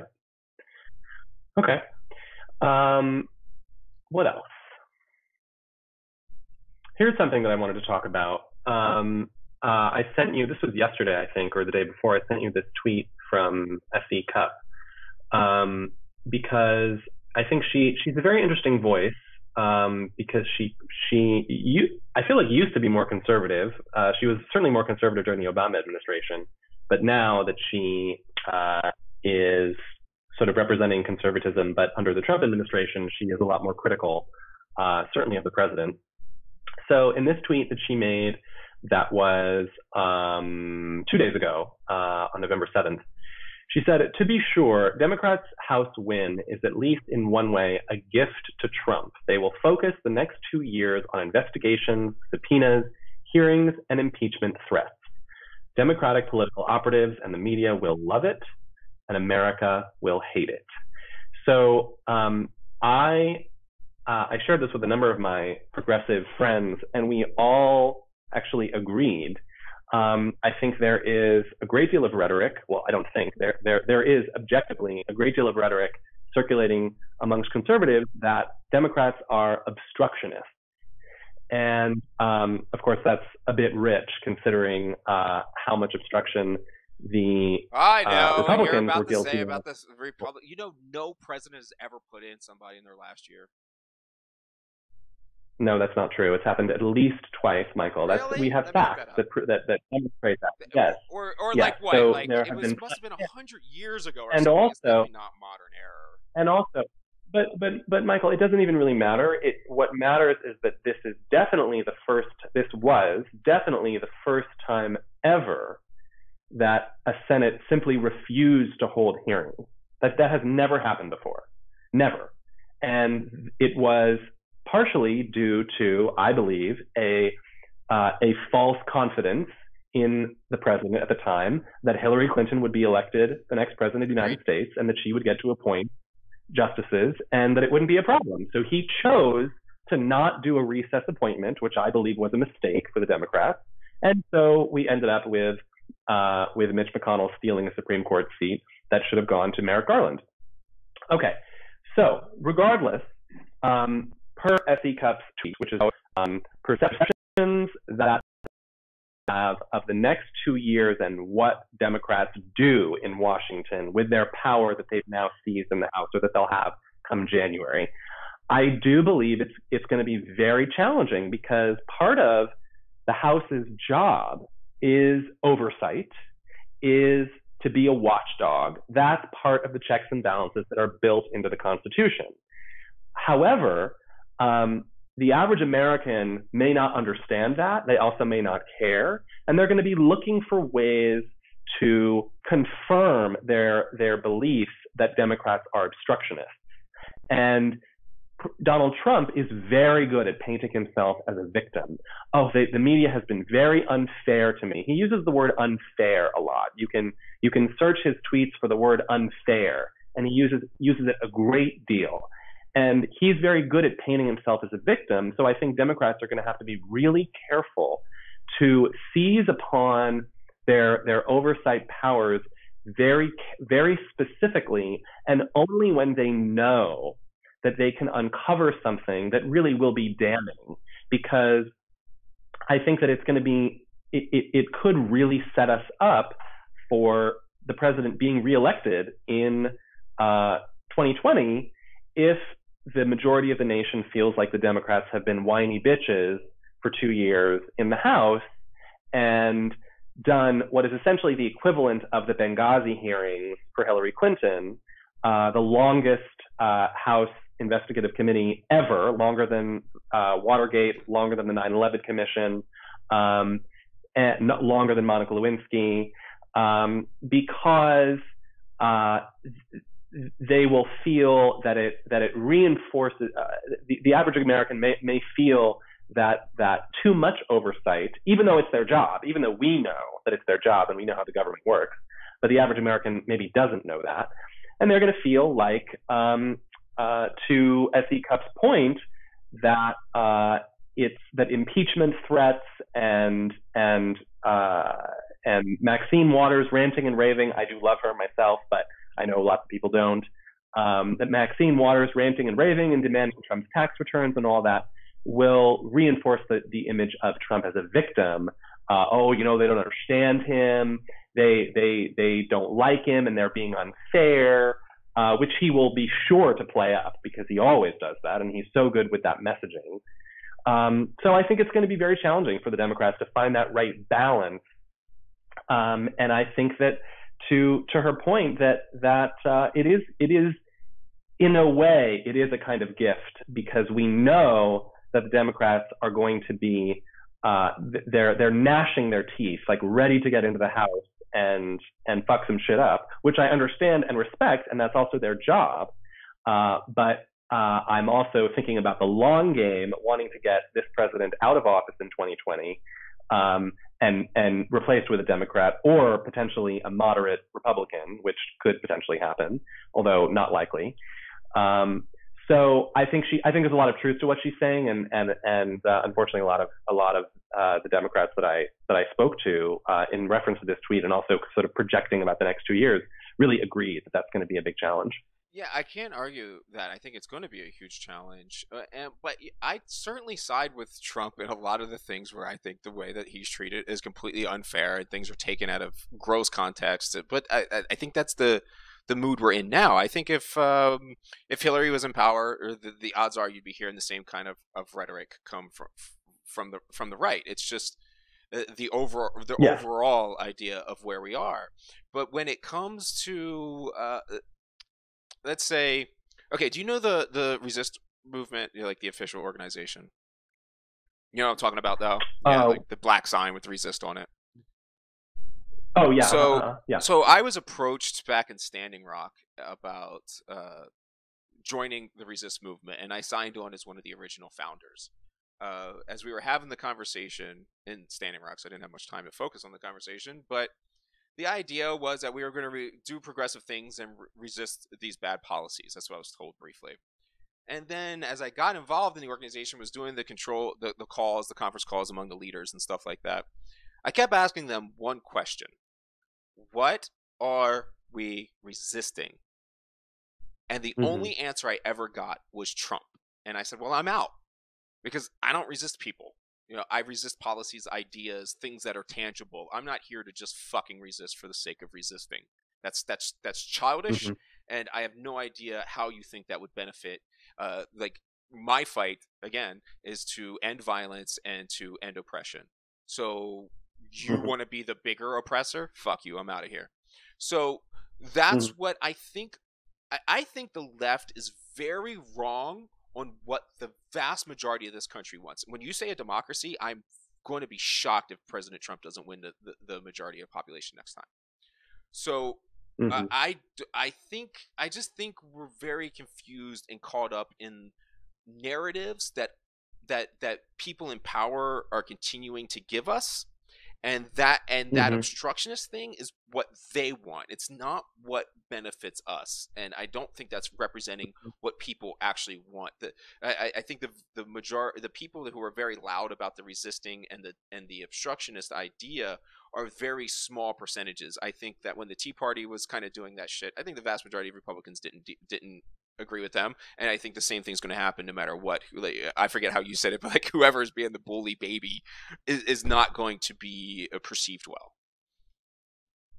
Right.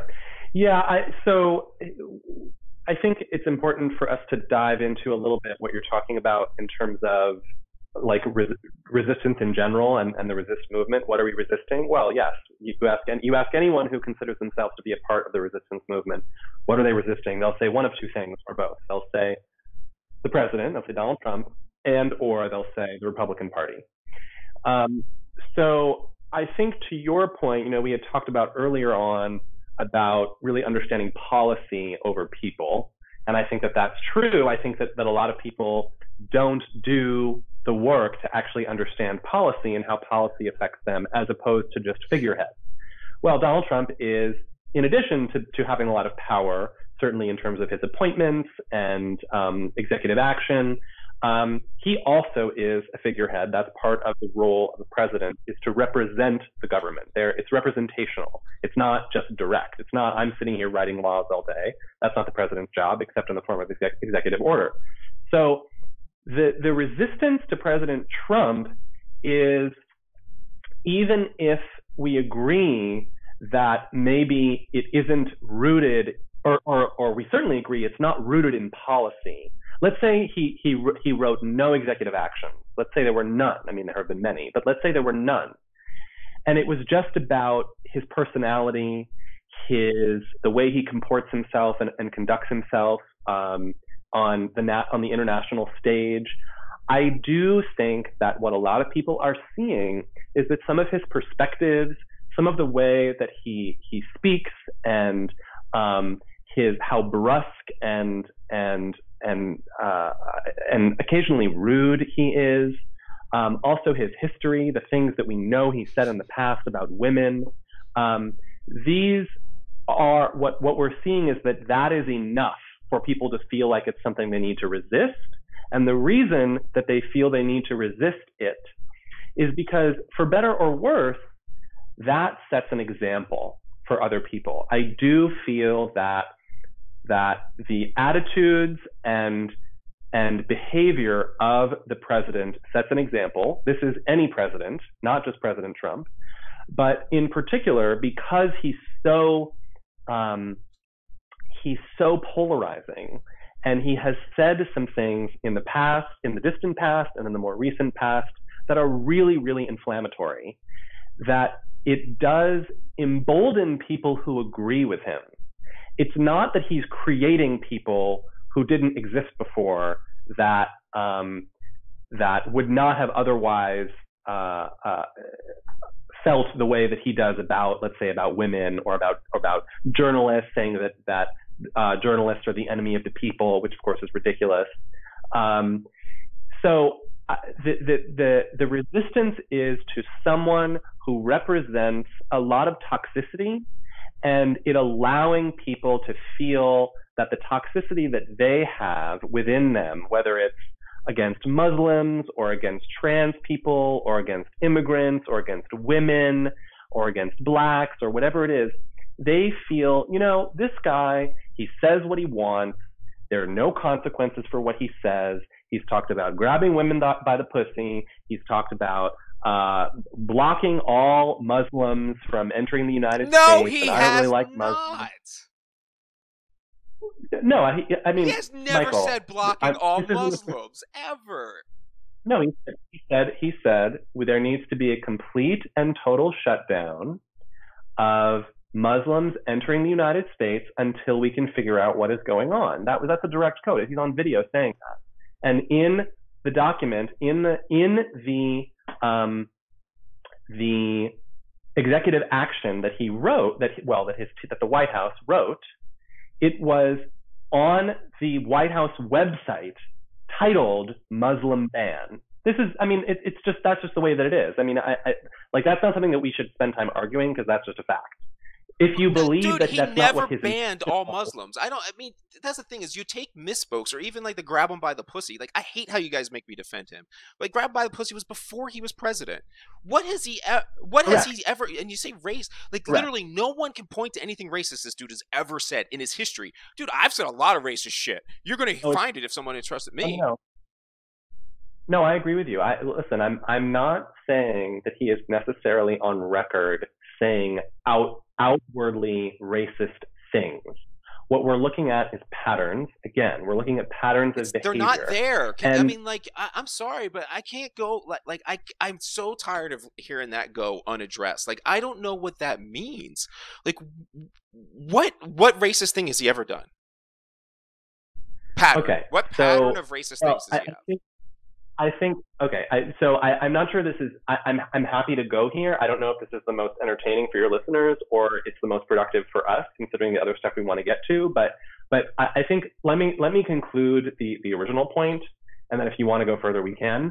But my original point is that this man represents a more braggadocious, a more aggressive, a more bold personality for the White House. I don't think anyone will dispute that. I think that's particularly why his supporters like him. That's what they wanted.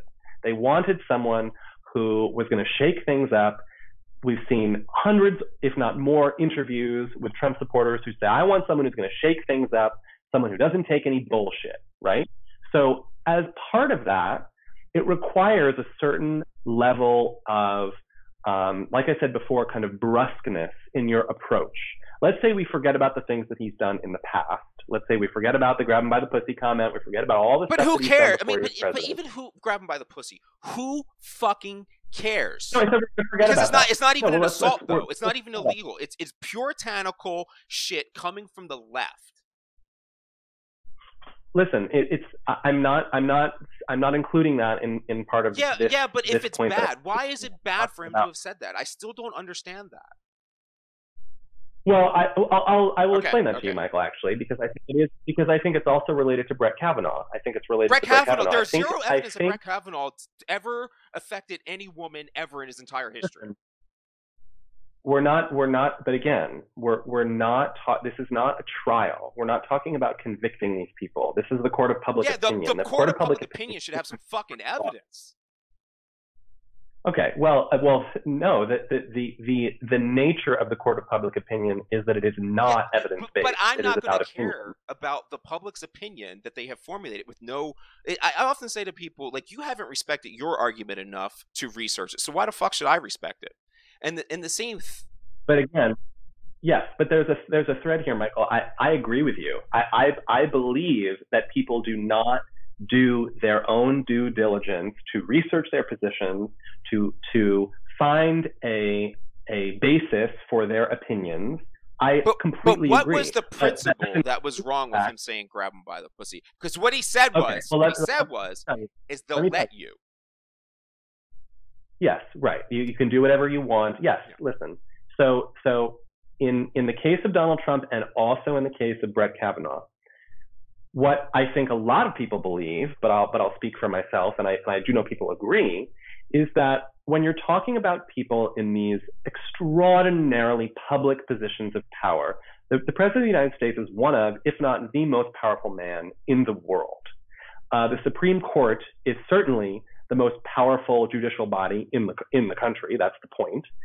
So the belief amongst many is that these people are held to a different standard. It is necessarily a different standard. We're not saying these people are standard. No, I'm not saying it's my personal standard. But that's what you're about to explain. I promise. Well, okay. Well, let me finish, and then you can tell me what you think. So so lots of people believe, it's not just me, I mean, this is people all over the political spectrum, and including some Republicans like Ana Yeah, Navarro or I don't S.E. Cupp. care the list of idiots who agrees with another idiot's position. Okay, so what a lot of people believe is that you have to hold these officials to a higher standard than you would hold, let's say. What is the higher standard? That's a subjective term. I don't know what that means. See, this is why I get frustrated with it. You can't give me terms that are subjective. I don't care. No, it's not. It's a belief in, well, I mean, it's about moral objectivism, in my opinion. Your morals. If you believe, I don't care about your morals, and no one should until you enact actions on people. Right. But the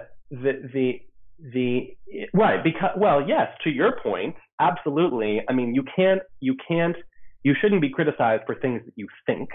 I mean, like there was a great HBO documentary on this called Thought Crime, which was about the guy, the cannibalist cop. Do you remember this back in New York years ago? It was the guy who like did he had all these fantasies about killing and eating women, but he never actually did it. It was all like online. It was all role play, right?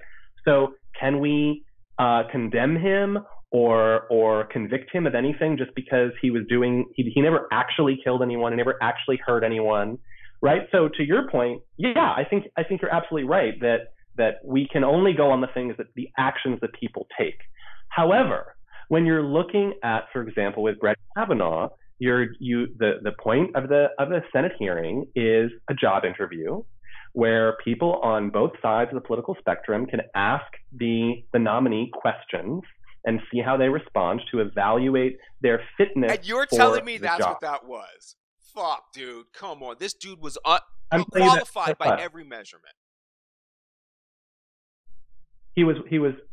Well, that's the point. The point is that it's a job interview. He was qualified by every measurement. So the left went to making up stories, of which two or three have already recanted and admitted that they were lying. There's zero evidence, but you didn't believe any of Bill Clinton's accusers. Let me go through even your individual Facebook, and we can look up how often you believed Clinton's accusers. Like, this shit is fucking nonsense. That Kavanaugh hearing was nonsense. There's nothing wrong with Brett Kavanaugh. There's zero evidence that he did anything. And if anybody asked me shit like that on a job interview, God, I wouldn't want the job. And who the hell would want to be a Supreme Court justice if that's the way they're going to treat people? Seriously. Well, these people are pre-vetted, essentially. How the fuck you didn't say anything with Brett Kavanaugh? Nobody said anything with Brett Kavanaugh was an extremely powerful federal judge. But only when he's part of Trump, dude. You're gonna have to let that case go at some point in time. I'm gonna hear out your argument right now. But as an individual that sleeps on this tonight, what happened to Brett Kavanaugh, I find completely unacceptable, and will assure that I never vote for a Democrat for the foreseeable future, ever. Well, so that could have been my son. I guess how stringent you believe the requirements should be to rise to that I'm going to tell you, I'm a fucking retired cop. Okay, so you need probable cause to arrest somebody. You need reasonable suspicion to begin investigating something, and you can have a hunch to look their way. This doesn't even rise to a hunch. Well, no, you had a relatively credible accuser. I'm not saying what is credible. I don't understand. Okay. If I'm a cop and I go to hold on, please. Like, I'm somebody that does these investigations, and I've done it for a long time. So if I were to knock on a door, 911, and your neighbor says that you went over and raped her 2 hours ago, and then I go to your house and find out that you don't even live there, and you've never been in that house ever where she said you were and the rape took place, what would a cop do? Well, so Michael, I think that's my point. I'm really talking about a 911 call level of serious. This is far below this. I'm talking about a lower standard. So if you can't even, the FBI already investigated this stuff and found nothing to be there. I don't get it at all. They spent 5 days investigating because Jeff Flake said that it had to be done by the following Friday. Yes. Okay. So My point is not that we have evidence, again, because that's, again, not what this is about. A Senate hearing is not a criminal trial. I'm not The talking. standard It doesn't matter. Then you're just talking about people making shit up. I don't understand that. But again, like, you haven't let me finish. My point is not that we should believe every accusation that anyone ever makes, whether it's against me or you or a potential Supreme Court justice. My point, the genesis of this part of the conversation was, what are people resisting, right? What is the resistance? And what I'm telling you is, whether I agree with it or not, I'm not saying I necessarily do or not.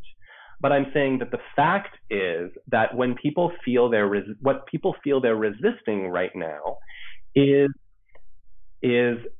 behavior in the public square, particularly in politics, that they feel is inappropriate. I'm not saying sexually inappropriate. I'm saying just in the case of Brett Kavanaugh, he did not comport himself in a way in the Senate hearing that was very dignified, and he apologized for it. He apologized. He said, I got very passionate. I'm a dad and a husband, and I can get emotional. And the only point that I'm making is that I believe it's appropriate to hold our elected officials to a higher standard. What is the higher standard? And that means that when you're doing a job interview that is not a criminal proceeding, that is not an evidence-based proceeding, and someone accuses you of gang rape, court of law, but instead a job interview, it's fair to evaluate someone based on their performance in the job interview. I'm not talking about a potential rape. I'm not talking about that. I'm talking about in the job interview. It did not indicate to me that he was capable of comporting himself in a way that was balanced and composed. Dude, you are taking 1 second out of this guy's entire career, putting your subjective opinion that he doesn't do that when he's been accused of rape. I need you to apply those. He was accused of gang rape in front of the nation by senators and how. So I think you need to take that professionalism over to those goddamn senators who have accused him and did that. That was unprofessional. That was ridiculous. That was destructive. You don't come up here and make up some nonsense and put on a show against this guy for a job interview. If you go to a job interview and I put up your ex-girlfriend and bring her there and say that she said that you raped her, like, get the fuck out of here. That cannot be acceptable. Can't be. Well, but again, the other senators aren't the ones who are applying for the job. They're the ones that ask the questions. Do they have no more responsibility in your world that they accused a man of gang rape with absolutely no evidence on a public stage? Well, they were not the ones doing it. Yes, they were, because they already had it, filtered it, and leaked it. That's not true. The FBI already pursued these things. They already had the answers. This was clearly political grandstanding so that they could do these things. Dude, you got to see through that one. Well, what I said from the beginning was that he was going to be confirmed. I knew he was going to be confirmed. The numbers in the Senate were there. It was going to happen. There was no question he was going to be confirmed. What merit could you not confirm him on? You think that because he had one momentary, even by your standard, to think that one moment of so-called incivility, which I think he shouldn't have apologized for. I think he cucked out and he should have never said shit. I think what he said was perfectly acceptable. Well, I will tell you, actually, to be 1,000,000% honest, which is all I've been with you this whole conversation, the thing that was most distressing for me was not any of that. Not any of that. The thing that was most distressing for me was simply that he is on record indicating that he believes the president can pardon himself. Yeah, why not? I do and too. I believe that. Well, because, Michael, as someone who understands and respects the Constitution, that is not in keeping with the checks and balances that are built into the federal government. I mean, all he is speaking on what the law says. So that's the thing is, like, this dude, do you know that they had like an evaluation? He had it was like 95% of the exact same rulings and belief as Gorsuch. So I don't even understand what we're arguing for. We're not focused on anything that has to do with policy. And this is the left idea that you are helping me understand, but I'm still remaining baffled by. Well, I'll tell you what. What you are absolutely right about is that the proceedings at the Kavanaugh hearing didn't certainly, whether justified or not, I know you're saying they weren't, but whether they were or not, did not help any moderates to see Democrats favorably. Nope. That's for sure. And I guess I would just like to shed the thing and not say I'm a moderate and say I'm more like a independent or something like that. But I'm sorry, that turned me off so bad. And I feel like I'm somebody that's super understanding of why people are doing the things that they're doing. And the way Michael, I don't blame you. I don't blame you at all. I don't think you're alone. And just so everyone who hears this knows, I'm not condoning any of it. I'm just saying I understand why people feel that. Yeah, because they think they need power. They want to oppress. Right. Well, I'm not sure about oppress. Sure. They tried to oppress him on a public stage. Absolutely. They tried to silence him by fabricated, or let's even say absolutely unevidenced accusations. They tried to silence him. That silence is violence, and it's a path to oppression. Absolutely. Well, they tried to get him not confirmed. Which was to silence him. That's absolutely. Sure. Yeah, right. They tried to get him not confirmed. So you didn't go off the merits of what his actions are. They went off the merits of an allegation. Now, sure, maybe they could have, like you're saying, maybe they could have convinced me that there was something wrong about his policies and his positions, but I didn't hear anything. Well, I believe that the disagreement that you and I, one of the disagreements that we're having is I do believe that his performance in the so-called job interview was not very... Yeah, man, that's like me giving you a job interview for riding a motorcycle and then me being like, well, he didn't rake his yard well. Well, but Michael, we're not talking about that. Like, we're talking about a very specific, very powerful position. It's yeah. He's a judge. He's a legal person. He's very specialized. Almost all of us are extremely specialized. So the dude probably can't drive a car worth a fuck. But it doesn't mean anything. But we're talking about But again, like the original question was about what are these people resisting? I Why understand, are they resisting? but you're saying his response. But his response wasn't to a job interview. His response was his response to unsubstantiated allegations of being a gang rapist on a public stage in front of his children and his family and the entire world. That is an entirely different ballgame than being a judge. No, you're right. You're absolutely right. That is when he got emotional and lost his composure. I don't think he lost his composure. I think he was humanized, and I felt for him, and I'll probably stand behind him for the rest of his career because I saw him as a human being. Well, be that as it may, millions of people who disagreed with him and his performance did not feel that way. I'm not saying whether that's right or not. I'm saying that that's just the fact. They didn't like it. They didn't like the feeling that they got from him. And I think that the outcome of the midterms on Tuesday is in part a reflection of that. And when you said what are people resisting, these are the things that they're resisting. It's not about policy. It's not about policy. What they're resisting is partially about policy. The new tax plan, a whole bunch of executive orders that people have not agreed with. I'm less advocating the merits of these things. I'm just stating the fact that people feel like this is something that they should be resisting, and that's what the resistance is. It is to President Trump and many in his cabinet. The fact that, for example, an oil executive could become the chairman of the EPA, the very agency dismantling the very agency that he is charged with protecting, with leading. So that's what the resistance is. It's not just because Trump said grab her by the pussy. It's way more than that. It's way more complex than that. And it's also about, even for Republicans, okay, let's talk just about Republicans who are horrified by the rejection of norms. Norms are not laws, okay, so they can change, but there are norms in Washington that have been respected by both parties for decades and decades and decades. And I don't think all of them are bad. I think the norm of presidential candidates releasing their tax returns is totally acceptable, totally appropriate, totally acceptable. It's not a law. We're not talking about a law. It's not required. It's just a norm that people would do because they felt that it was about increasing transparency, having the American people understand who they really are, that they have nothing to hide. Well, this president chose not to do that. That is his choice. It is not something that he needs to be legally sanctioned for. But again, it's a different ballgame. I mean, I know that the perception is, but what I'm trying to say is that all of these arguments are incredibly weak. So I don't understand how you're going to win anything.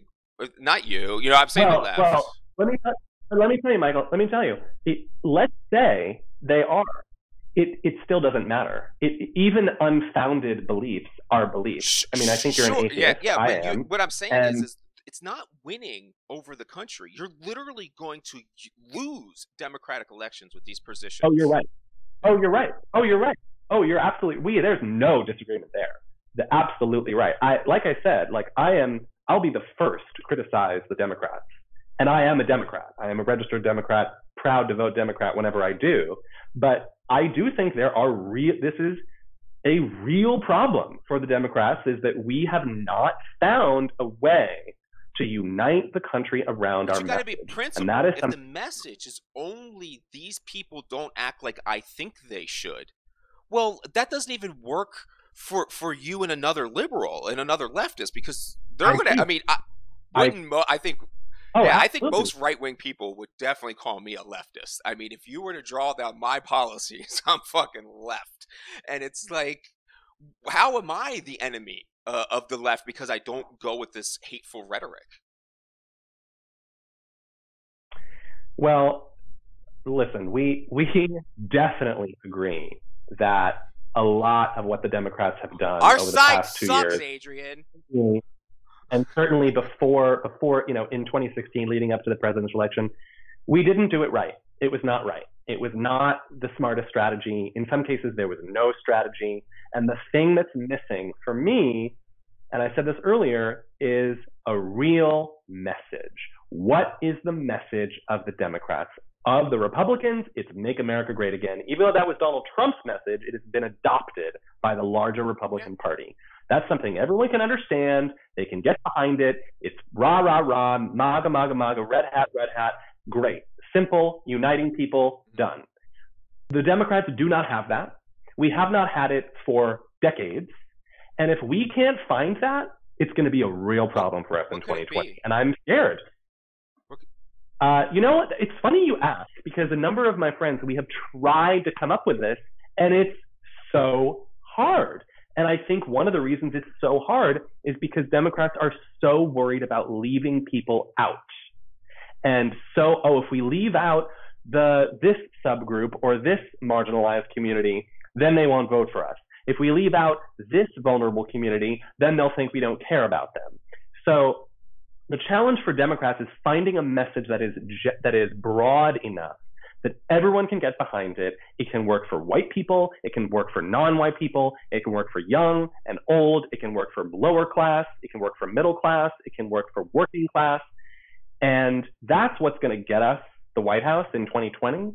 And I cannot think of anything. And I've done branding and messaging and writing for a number of NGOs and campaigns, not political campaigns. And I feel like I should be able to come up with something. I don't know. I don't know what it is. And that's, to your point, like a real problem. Because when Democrats are viewed as whiny bitches, it's going to mean a lot of success for the Republican Party. Now, I think we've gotten a little bit of a confidence boost with the results of Tuesday's midterms, with the results of the midterms on Tuesday, because we've seen some good success for the Democratic Party. I'm not arguing the merits of it. I'm just saying, as a fact, this is good for the Democratic Party. We have made some headway. We're going to have control of the House. We've also talked about how that could potentially be a pitfall if that oversight is abused. But what is missing, even with this success on Tuesday, what's still missing is a message. I'm actually surprised we got as far as we did with pretty much no message. God damn it, you had it though. You had it 2 years ago. This is why I'm just so disappointed, partly because of that. Maybe I'm holding animosity because everything was fine 2 years ago before your girl and the Democrats fucked everything up and took the nomination away from Bernie. Yeah, right. Well, let me. It was let me right there. Comment on that too. Let me comment on that. So here's the deal. You will get no argument from me on this. The DNC fucked up. They made the wrong choice. It was wrong. I don't believe that Hillary Clinton literally stole votes in the primary. I don't believe that the fact that she received more votes in the primary was the result of a conspiracy. Well, I mean, there was a background conspiracy. Come on. I mean, they were all approved her beforehand. Well, no, let me tell you. Right. Well, no, it was simply that leadership at the DNC believed falsely that their best weapon against the Republicans was Hillary Clinton. They said, this is our weapon. She's going to win. They were wrong about that. And because they made that choice, they promoted her and voters responded to that. That's why voters voted for Hillary Clinton. That's why she got more votes than Bernie Sanders. That was a miscalculation on the DNC's part. They thought her experience, the fact that she's a woman coming off of the Obama administration with the first black man, they made a lot of miscalculations. Also, her campaign made a lot of miscalculations in the Rust Belt, as we know. But what you're certainly right about is that there was a lot of momentum coming off of the Obama administration and into support for Bernie Sanders. And I do believe that Bernie Sanders probably would have defeated Donald Trump because he had. Yeah, I think we agree. I think he probably would have defeated Donald Trump because he was calling out a lot of the issues that middle America was feeling, a lot of the economic issues, a lot of the issues around jobs and the oligarchy running things, the plutocracy of billionaires running the show, getting the bullshit out of politics, but not in a way that was as corrosive as the Trump campaign was expressing. Bernie Sanders, for better or worse, I think he did a great job of energizing people as an old, like crusty, like gray-haired Jew. He did a fantastic job of really energizing young people and working class people. And Hillary she just couldn't do that. And I supported her. You know, once she won the nomination, I was like, all right, well, this is what we got. So we're going to go with this because this is what we got. But I am still disappointed about that too. I'm still angry about it. I'm certainly still angry about the fact that Bill Clinton was on record telling her campaign to go with a Rust Belt strategy and not a 50-state strategy or whatever it was that they did. And they didn't listen to him. He knew that Donald Trump was going to win the Rust Belt. Michael Moore also knew. He went on Bill Maher a few months before the election, and he said, I'm sorry, you guys, I hate to tell you this, Donald Trump is going to win. And they booed him and laughed. And I was watching that, and I at first was one of the people who laughed, and then I was like, you know what? He knows. This is his home territory. He's from Michigan. And if Michael Moore, as wildly progressive and liberal as he is, if he's telling us on a progressive show on Bill Maher that Donald Trump is going to win, he has a real good shot of winning. And that is exactly what happened. And Democrats didn't listen. We didn't listen.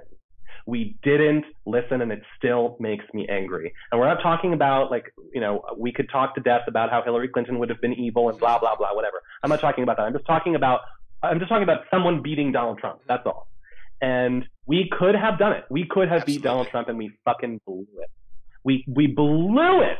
We blew it. And I think the main reason we blew it is because we didn't listen. We didn't listen. We were way overconfident. I include myself in that camp. I was way overconfident.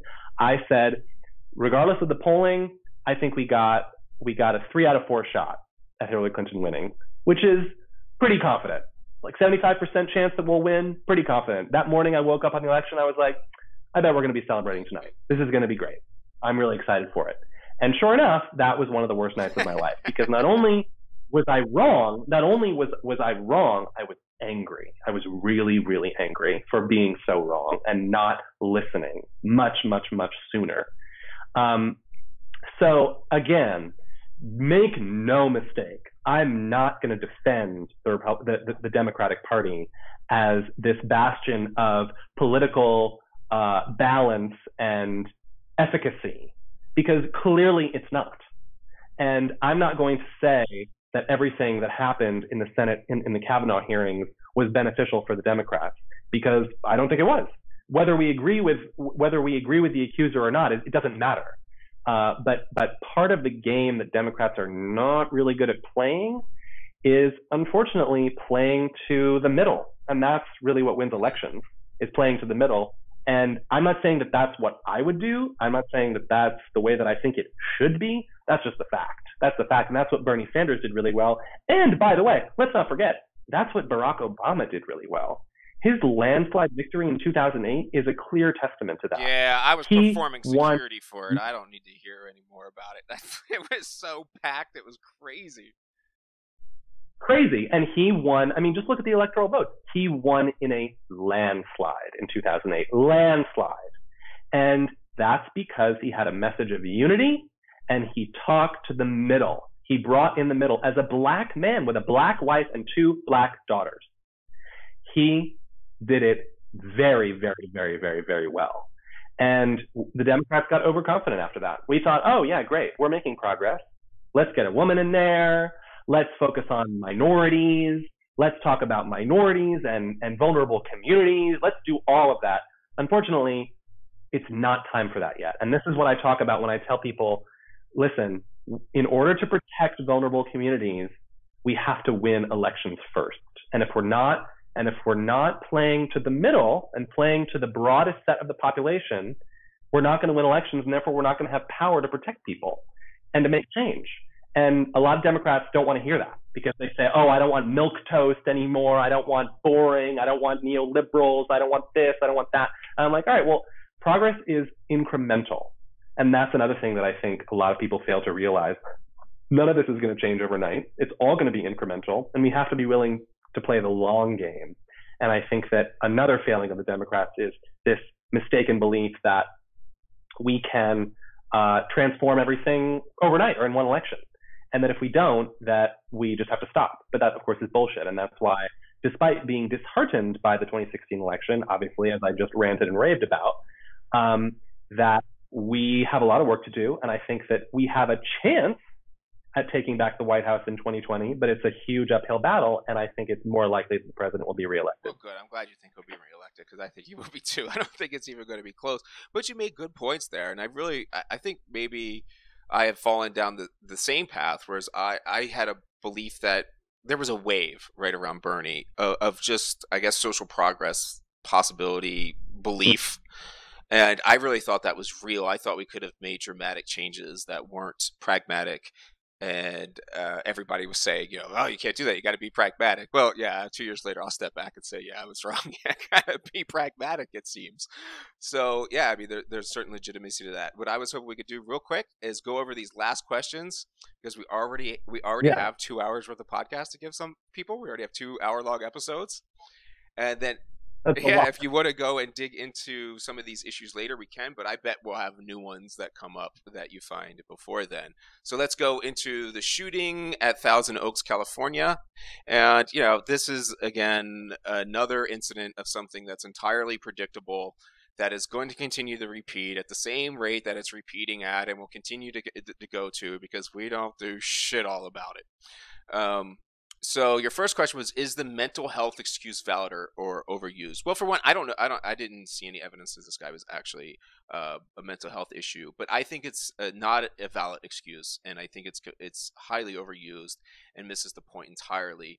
It is my belief that all violence is a biological malfunction, and any person can have that biological malfunction at any point in time, and that there is no mental health or mind-body separation. There's no such thing as a mental illness. The body works as a whole thing. Its chemicals flow throughout the whole thing. If your adrenaline gland suddenly has a freak out, then adrenaline, that's in your body, and then that adrenaline goes to your brain, and you will act a different way, and people will call that a mental issue, and it's not a fucking mental issue. Your body's one thing. So my thing is apes with death sticks. That's the whole thing.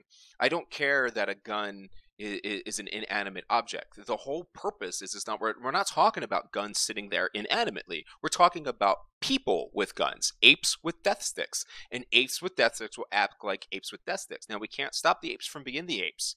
That's a silly idea. So we have to stop the apes from having death sticks. It's fucking, I mean, I don't understand. And again, so I was on Joe Rogan and a bunch of other things where people said they were going to give me these gun debates. Colin Noir went on there saying he was going to do a gun debate. Joe's friend was supposed to do a gun debate with me. None of these dudes are going to do gun debates with me. I think if they hear just a couple of those simple points, that they have to give in to the idea that their belief that guns make the world better just is fucking completely unevidenced. Agree. I totally agree. Yeah, the challenge that I have, so I think I really appreciate your perspective here, because you obviously are intimately more familiar with this from a law enforcement perspective, and also military. You have a military background? Well, yeah, but I didn't understand this. So I was very good with a weapon, and I kind of thought things were about professionalism until I was probably midway through my master's before I started getting this. And I was not until I was well into a PhD before I started understanding and seeing that violence and things like that weren't what we were calling them. I mean, rational choice theory to crime is completely disproven. Like, violence is not a deterrent. The police are the fourth strongest cause of violence that we know, and there's only 4 causes that I can find in the sciences, and the police are the number 4 because they are violence as the solution to violence. All violence as a deterrent is completely ineffective. So the whole where I got to, like, sure, I'm experienced in being the hammer. But what's weird is that I was a hammer that went to school, and that's really what made me rethink things more than anything is school. But I don't think that people that don't have the experience are likely to draw the connections. Right. Okay. So with this shooting in Thousand Oaks, I mean, and this is sort of a general conversation that we could have about many, many, many shootings that have happened over the past, let's say, 10 years, but this one happened this week. So he did have, I think, a PTSD diagnosis. Yeah, I just don't even know what that means either, you know? Yeah,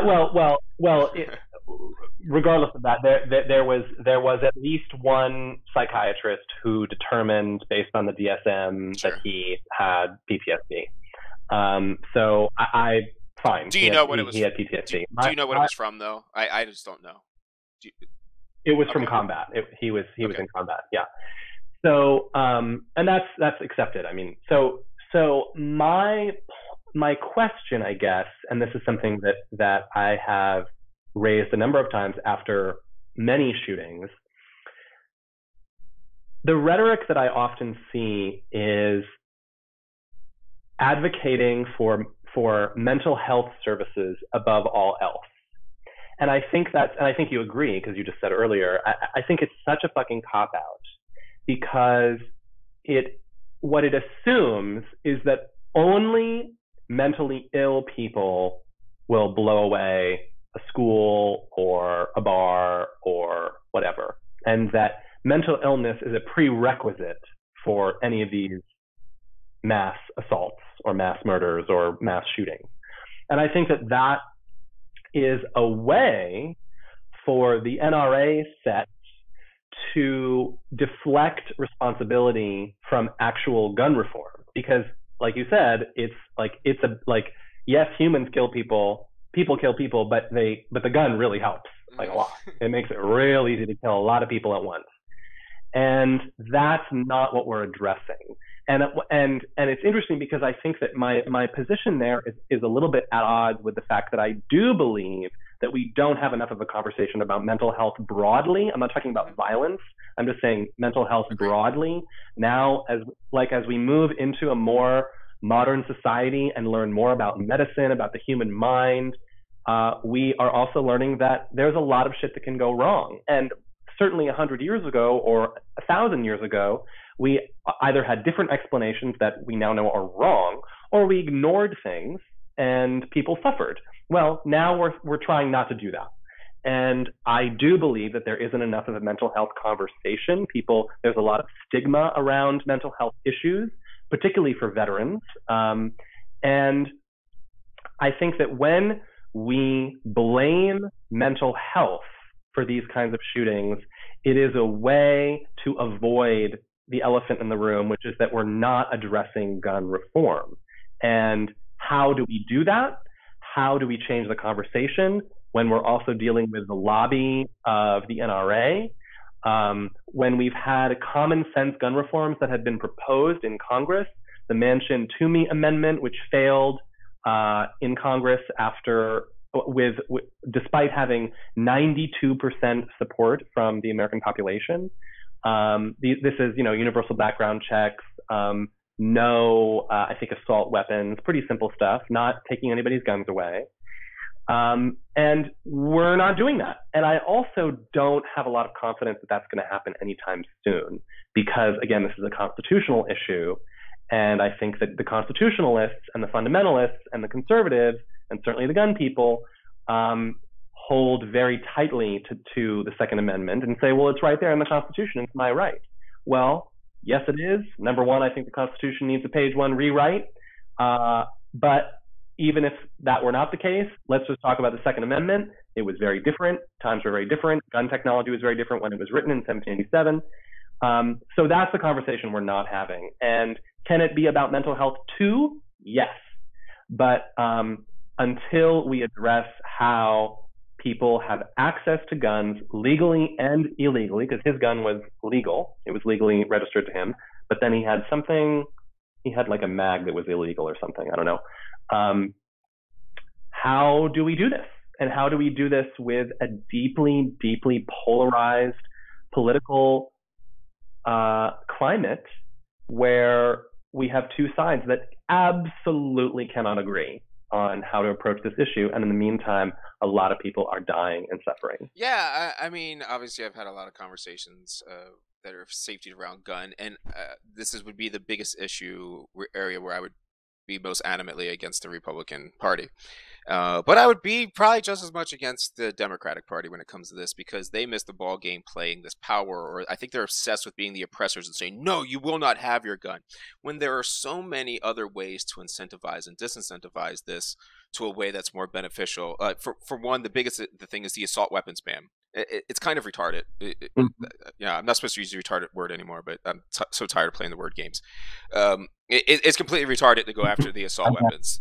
There's such a small percentage of the things going wrong. By far, your issue is handguns, by a mile. So you'd have to focus on handguns first to give a damn. The second issue is for one, there's no reason to change the Constitution for this.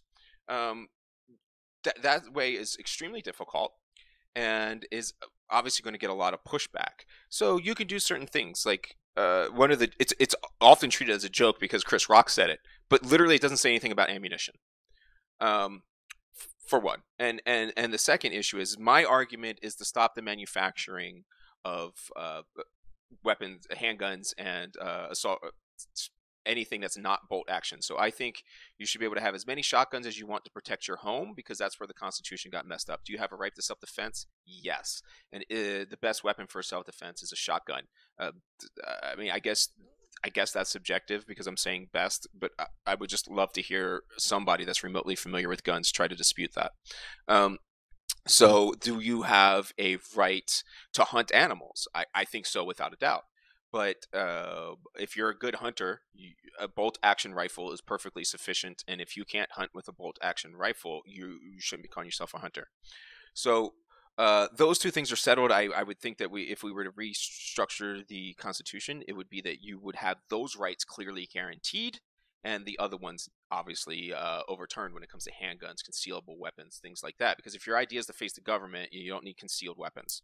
Um, with all of those, I'm completely fine. But I think we should stop manufacturing. It's the easiest way. There's no rules against manufacturing, and so what Yes. this does is this changes the incentive. So my degrees are not in criminal justice. My bachelor's is, but my work is all in business management. And so I've tried to make all of those principles carry over. And the way you incentivize and disincentivize human beings is the same no matter where you go. So the supply and demand is pretty easy on this. If you cut the supply, well then the guns stick around for a very long time, so it's not any quick fix. Yeah.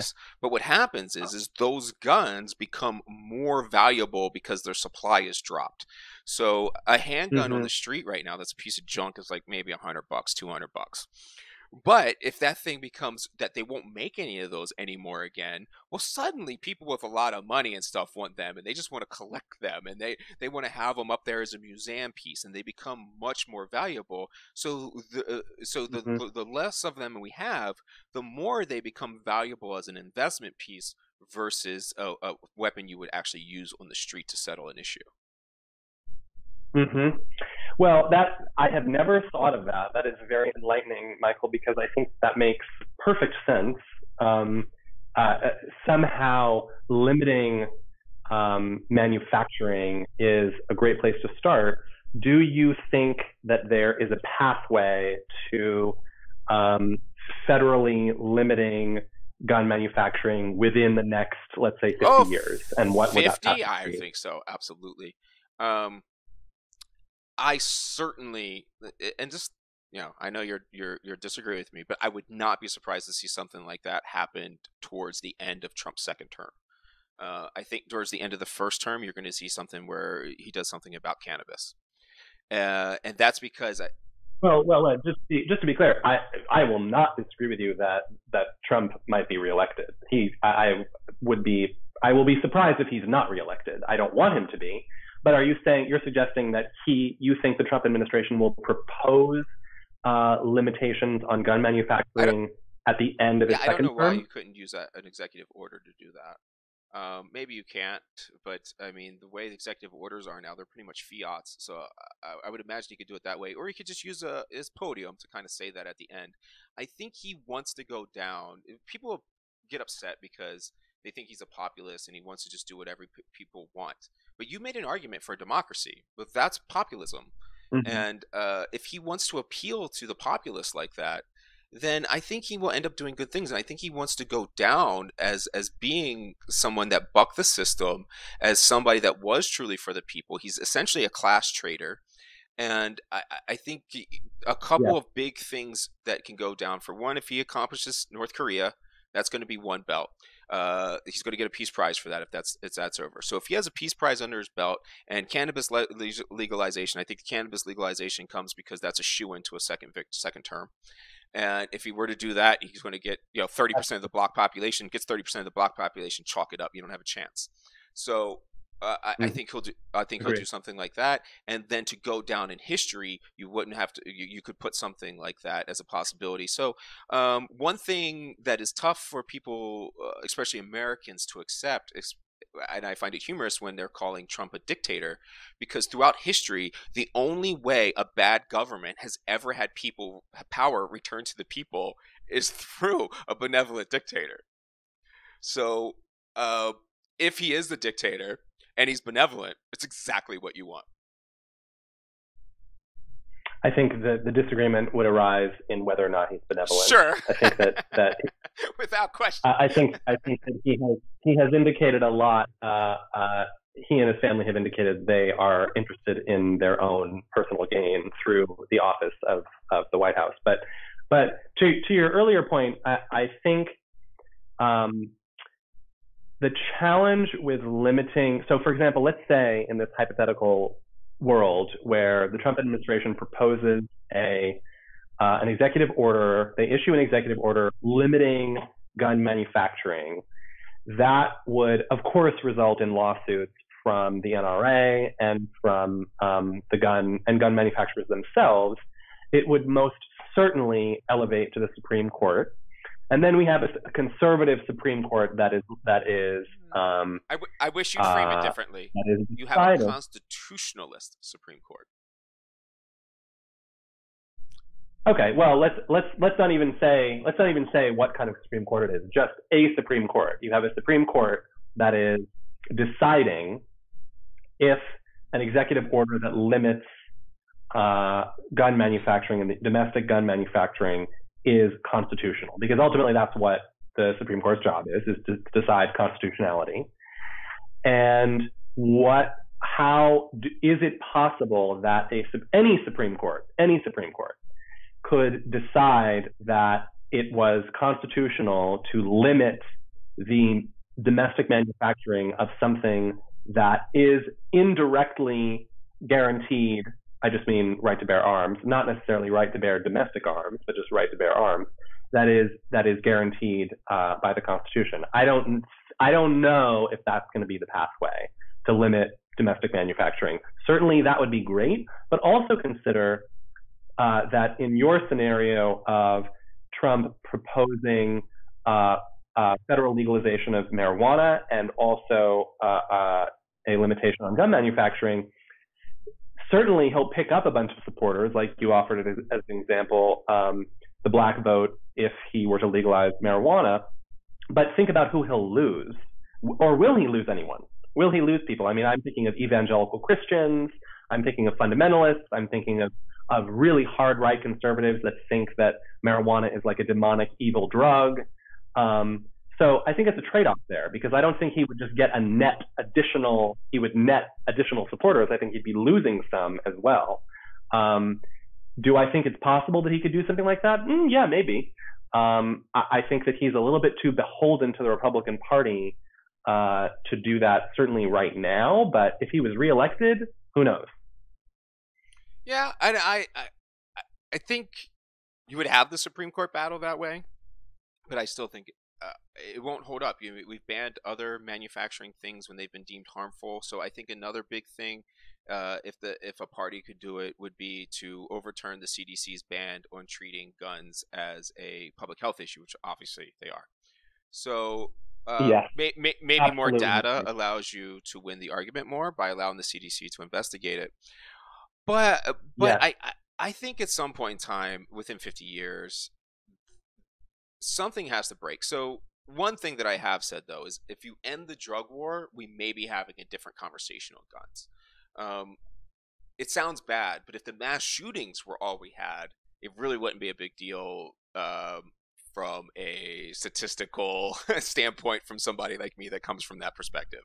So So you're saying that if we were not focusing resources on a drug war and instead drugs were regulated and legal, that we would be able to devote more resources to addressing the gun issue? I think you would devote a lot more sources. You would be stopping the bleeding that is causing the triggering of the biological events of violence.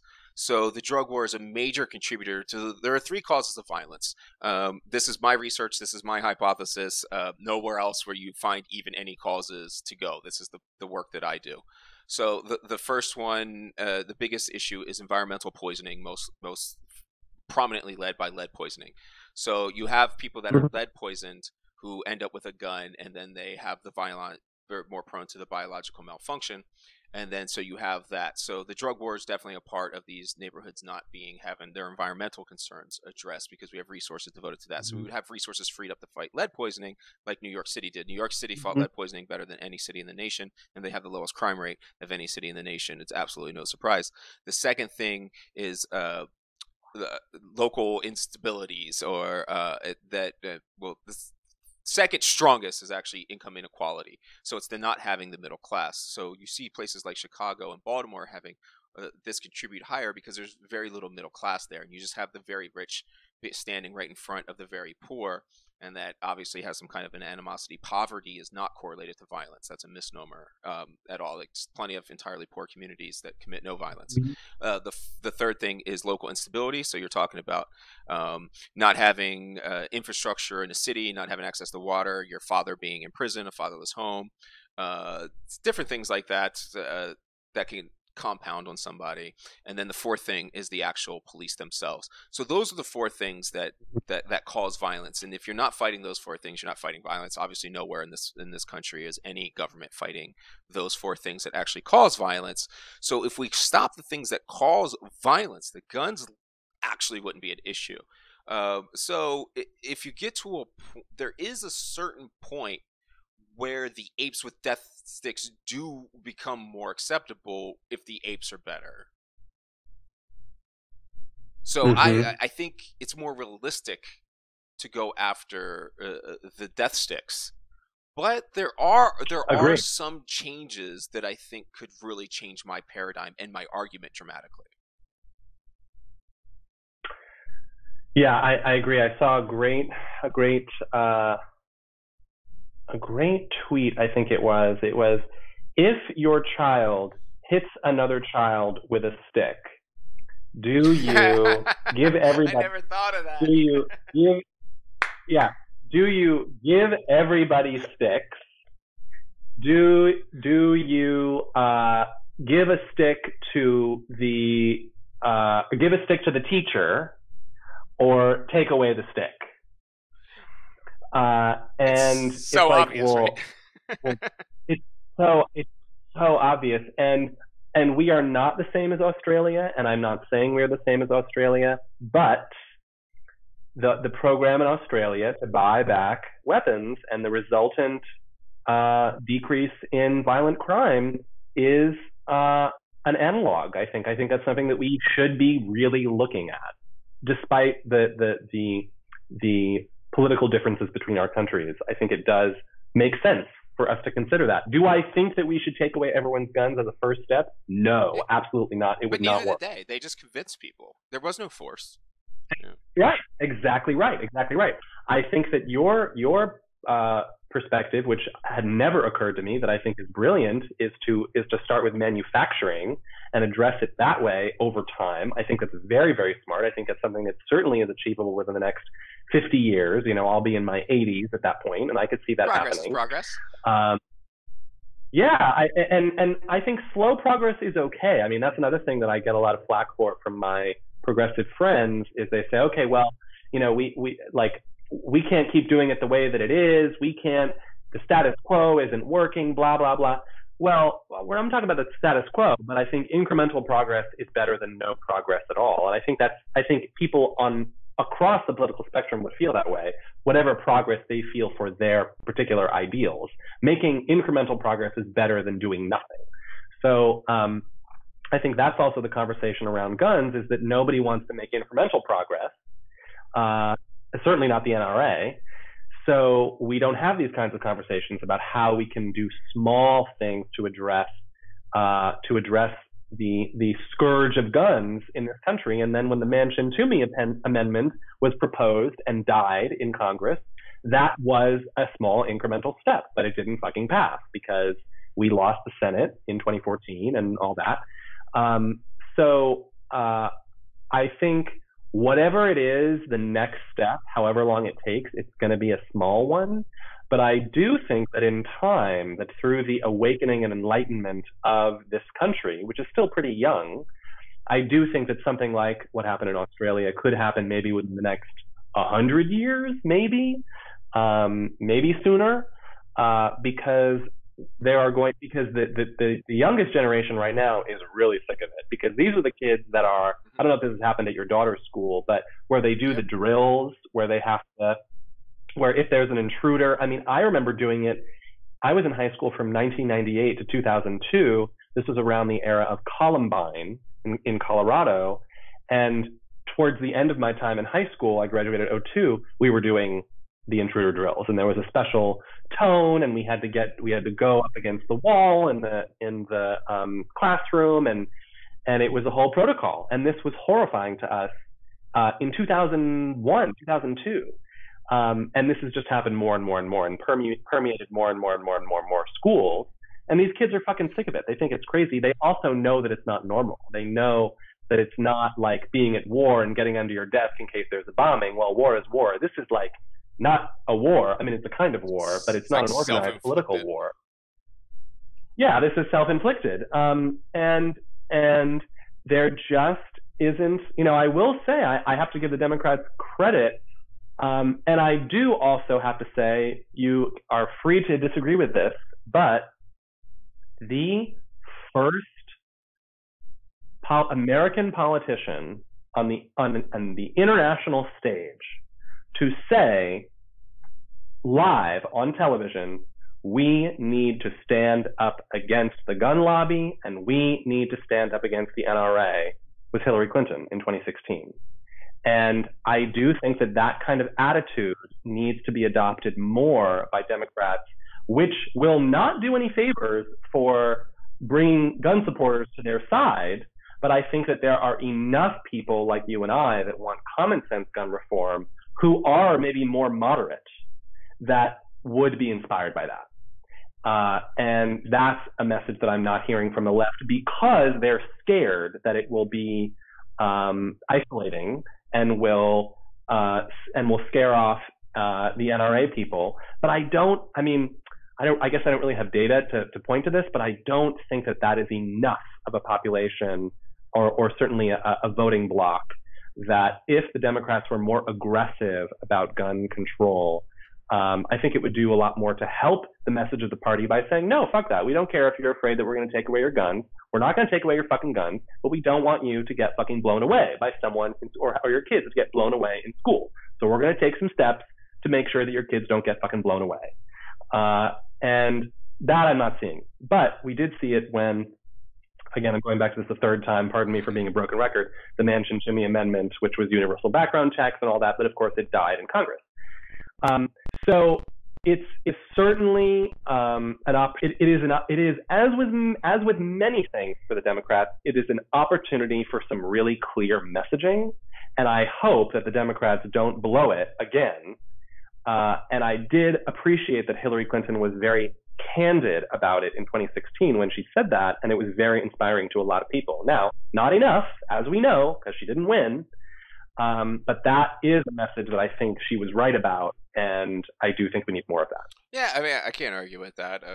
Probably just as long as we can make that conversation actually constructive. And just for the record, I pulled up for your next question, you were saying about our gun ownership and how the saturation is an issue. So why does the United States have more guns and therefore more shootings per capita than any other developed nation? So yeah, we do have more guns than any other nation by quite a while. Just so people know, it is the United States, Serbia, Yemen, Cyprus, Saudi Arabia, Iraq, Uruguay, and we don't get to civilization now again until Norway, essentially. So at 8, and it seems easy to say it's our gun saturation, and I think the access to it is more the issue than the actual saturation, to be technical on the terms. But I think it's because of those 4 reasons. Fundamentally, people are correct that the more guns does not lead to the more shootings, but the more violence events that occurs and have access to the guns make it easier and more dramatic. And in this country, we are not doing any things of those 4 issues that I said cause the crime. So in these other areas where you have things like Norway, who has about a third as many guns as we do, which is still a lot, they are in an environment where they're not lead poisoned, they're not environmentally poisoned, they are an incredibly unified nation that is very homogenistic. That's the word I'm looking for. And if you have those things, it seems very clear that you won't have these crazy problems. Now, can you have somebody go crazy and kill a whole bunch of people at once if they have that access? Yeah. But the actual number of the times the shootings occur is the shooting is an event of violence, and that is a direct correlation to our country being so bad at combating or even attempt to address the issues that cause crime. Think about this. Most cities' biggest line budget item is their police department, and they're using that entire line budget item to do things that we know increase crime. And that's it. They don't do a single thing that we know decreases crime, which would be fighting those 4 causes. So even a police department being a cause of violence, its end goal should be abolishment, but it continues to try and grow because what it's doing is not working that dramatically. So I think there is more wrapped up in the ignorance of our criminal justice approach to why we have guns than there is in our gun approach, if that makes sense. Mm. Yeah, that makes a lot of sense, and certainly a country like, what did you say was Norway? They have a very high human development index. They have very low unemployment, and their country is structured very differently than the United States. It is more homogenous, as you noted. So we can't really make a direct comparison and say, well, let's just be like Norway. But you're certainly right that there are. But they fight the four things. So they don't have lead poisoning because they never brought it in. Yeah. They. Yes, right. They exactly. They have a local stability because they addressed all those issues. They have fathers in their homes. They have a middle class, and they do everything they can to keep police off the street. Right, exactly right. And so yes, my point there are sociopolitical factors that contribute to a country like Norway having access to guns but not using them in the same way, and not using them for violent crime in the same way. And that's something that is clearly, conspicuously, painfully absent from the United States, which is why we have such a problem that no one seems to be able to address on the one hand, and then also that nobody seems to be able to want to address. Being unable to address and not wanting to address are two different things, and we have the problem with both. And it is confounding, and it's very sad because I'm sure you, as I am, are very sick of seeing conservative politicians in particular offer their thoughts and prayers after yet another shooting, which is what they always say. And I do see more messaging from the left that is specifically about gun reform. You don't see that on the right, and I Sure. do think that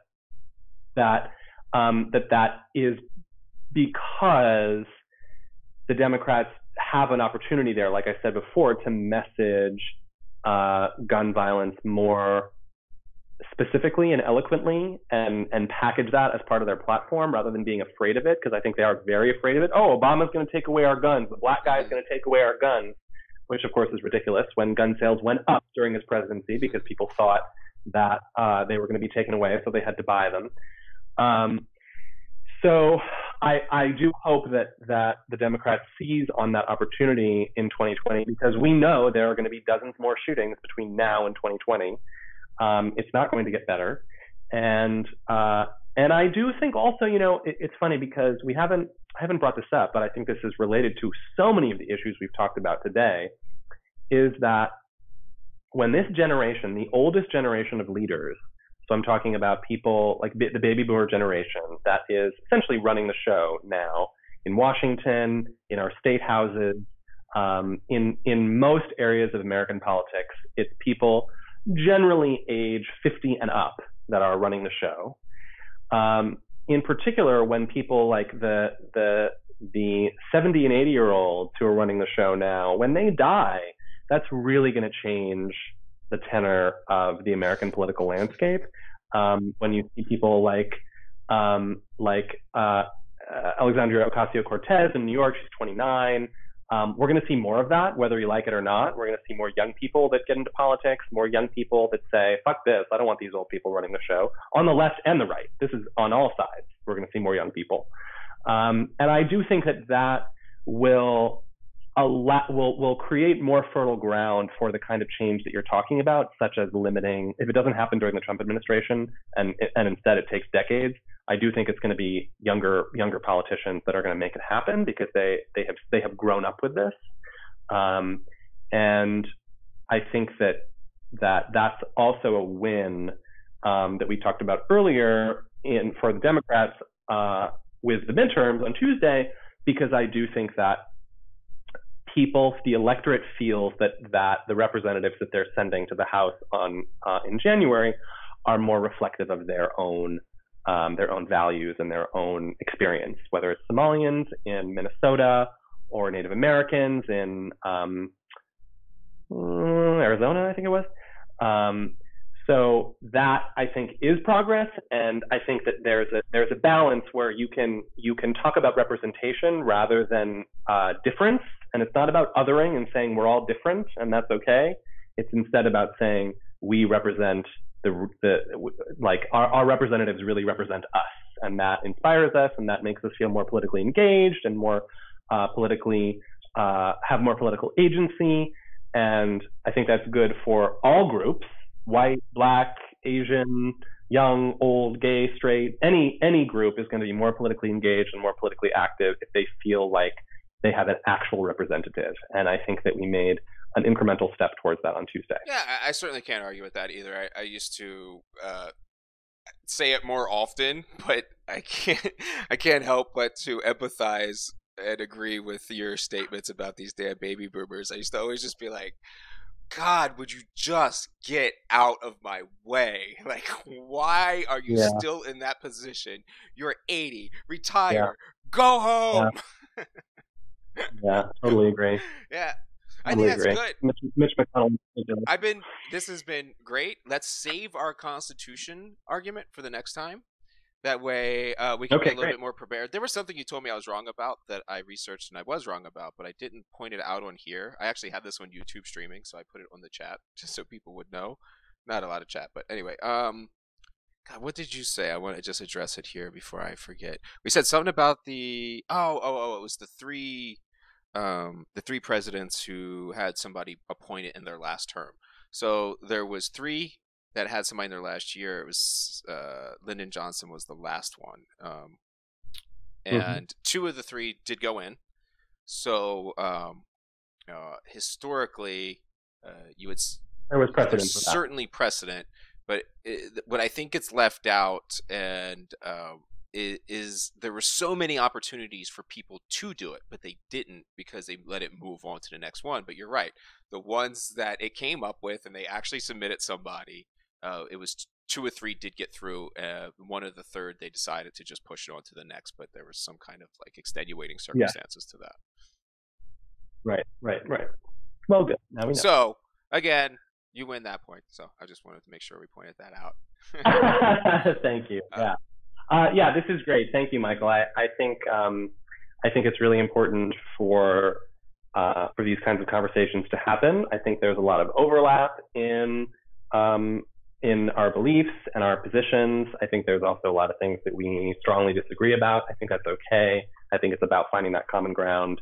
And I'm always happy to talk to, I'd love to talk to you again. I'd love to talk to other people and figure out how we can solve a lot of the problems that are facing our nation today on not only the local level, but nationally, because certainly what the past couple of years have taught us is that people are really beginning to, the electorate is really beginning to understand the consequences of elections. And that's something that people have been pretty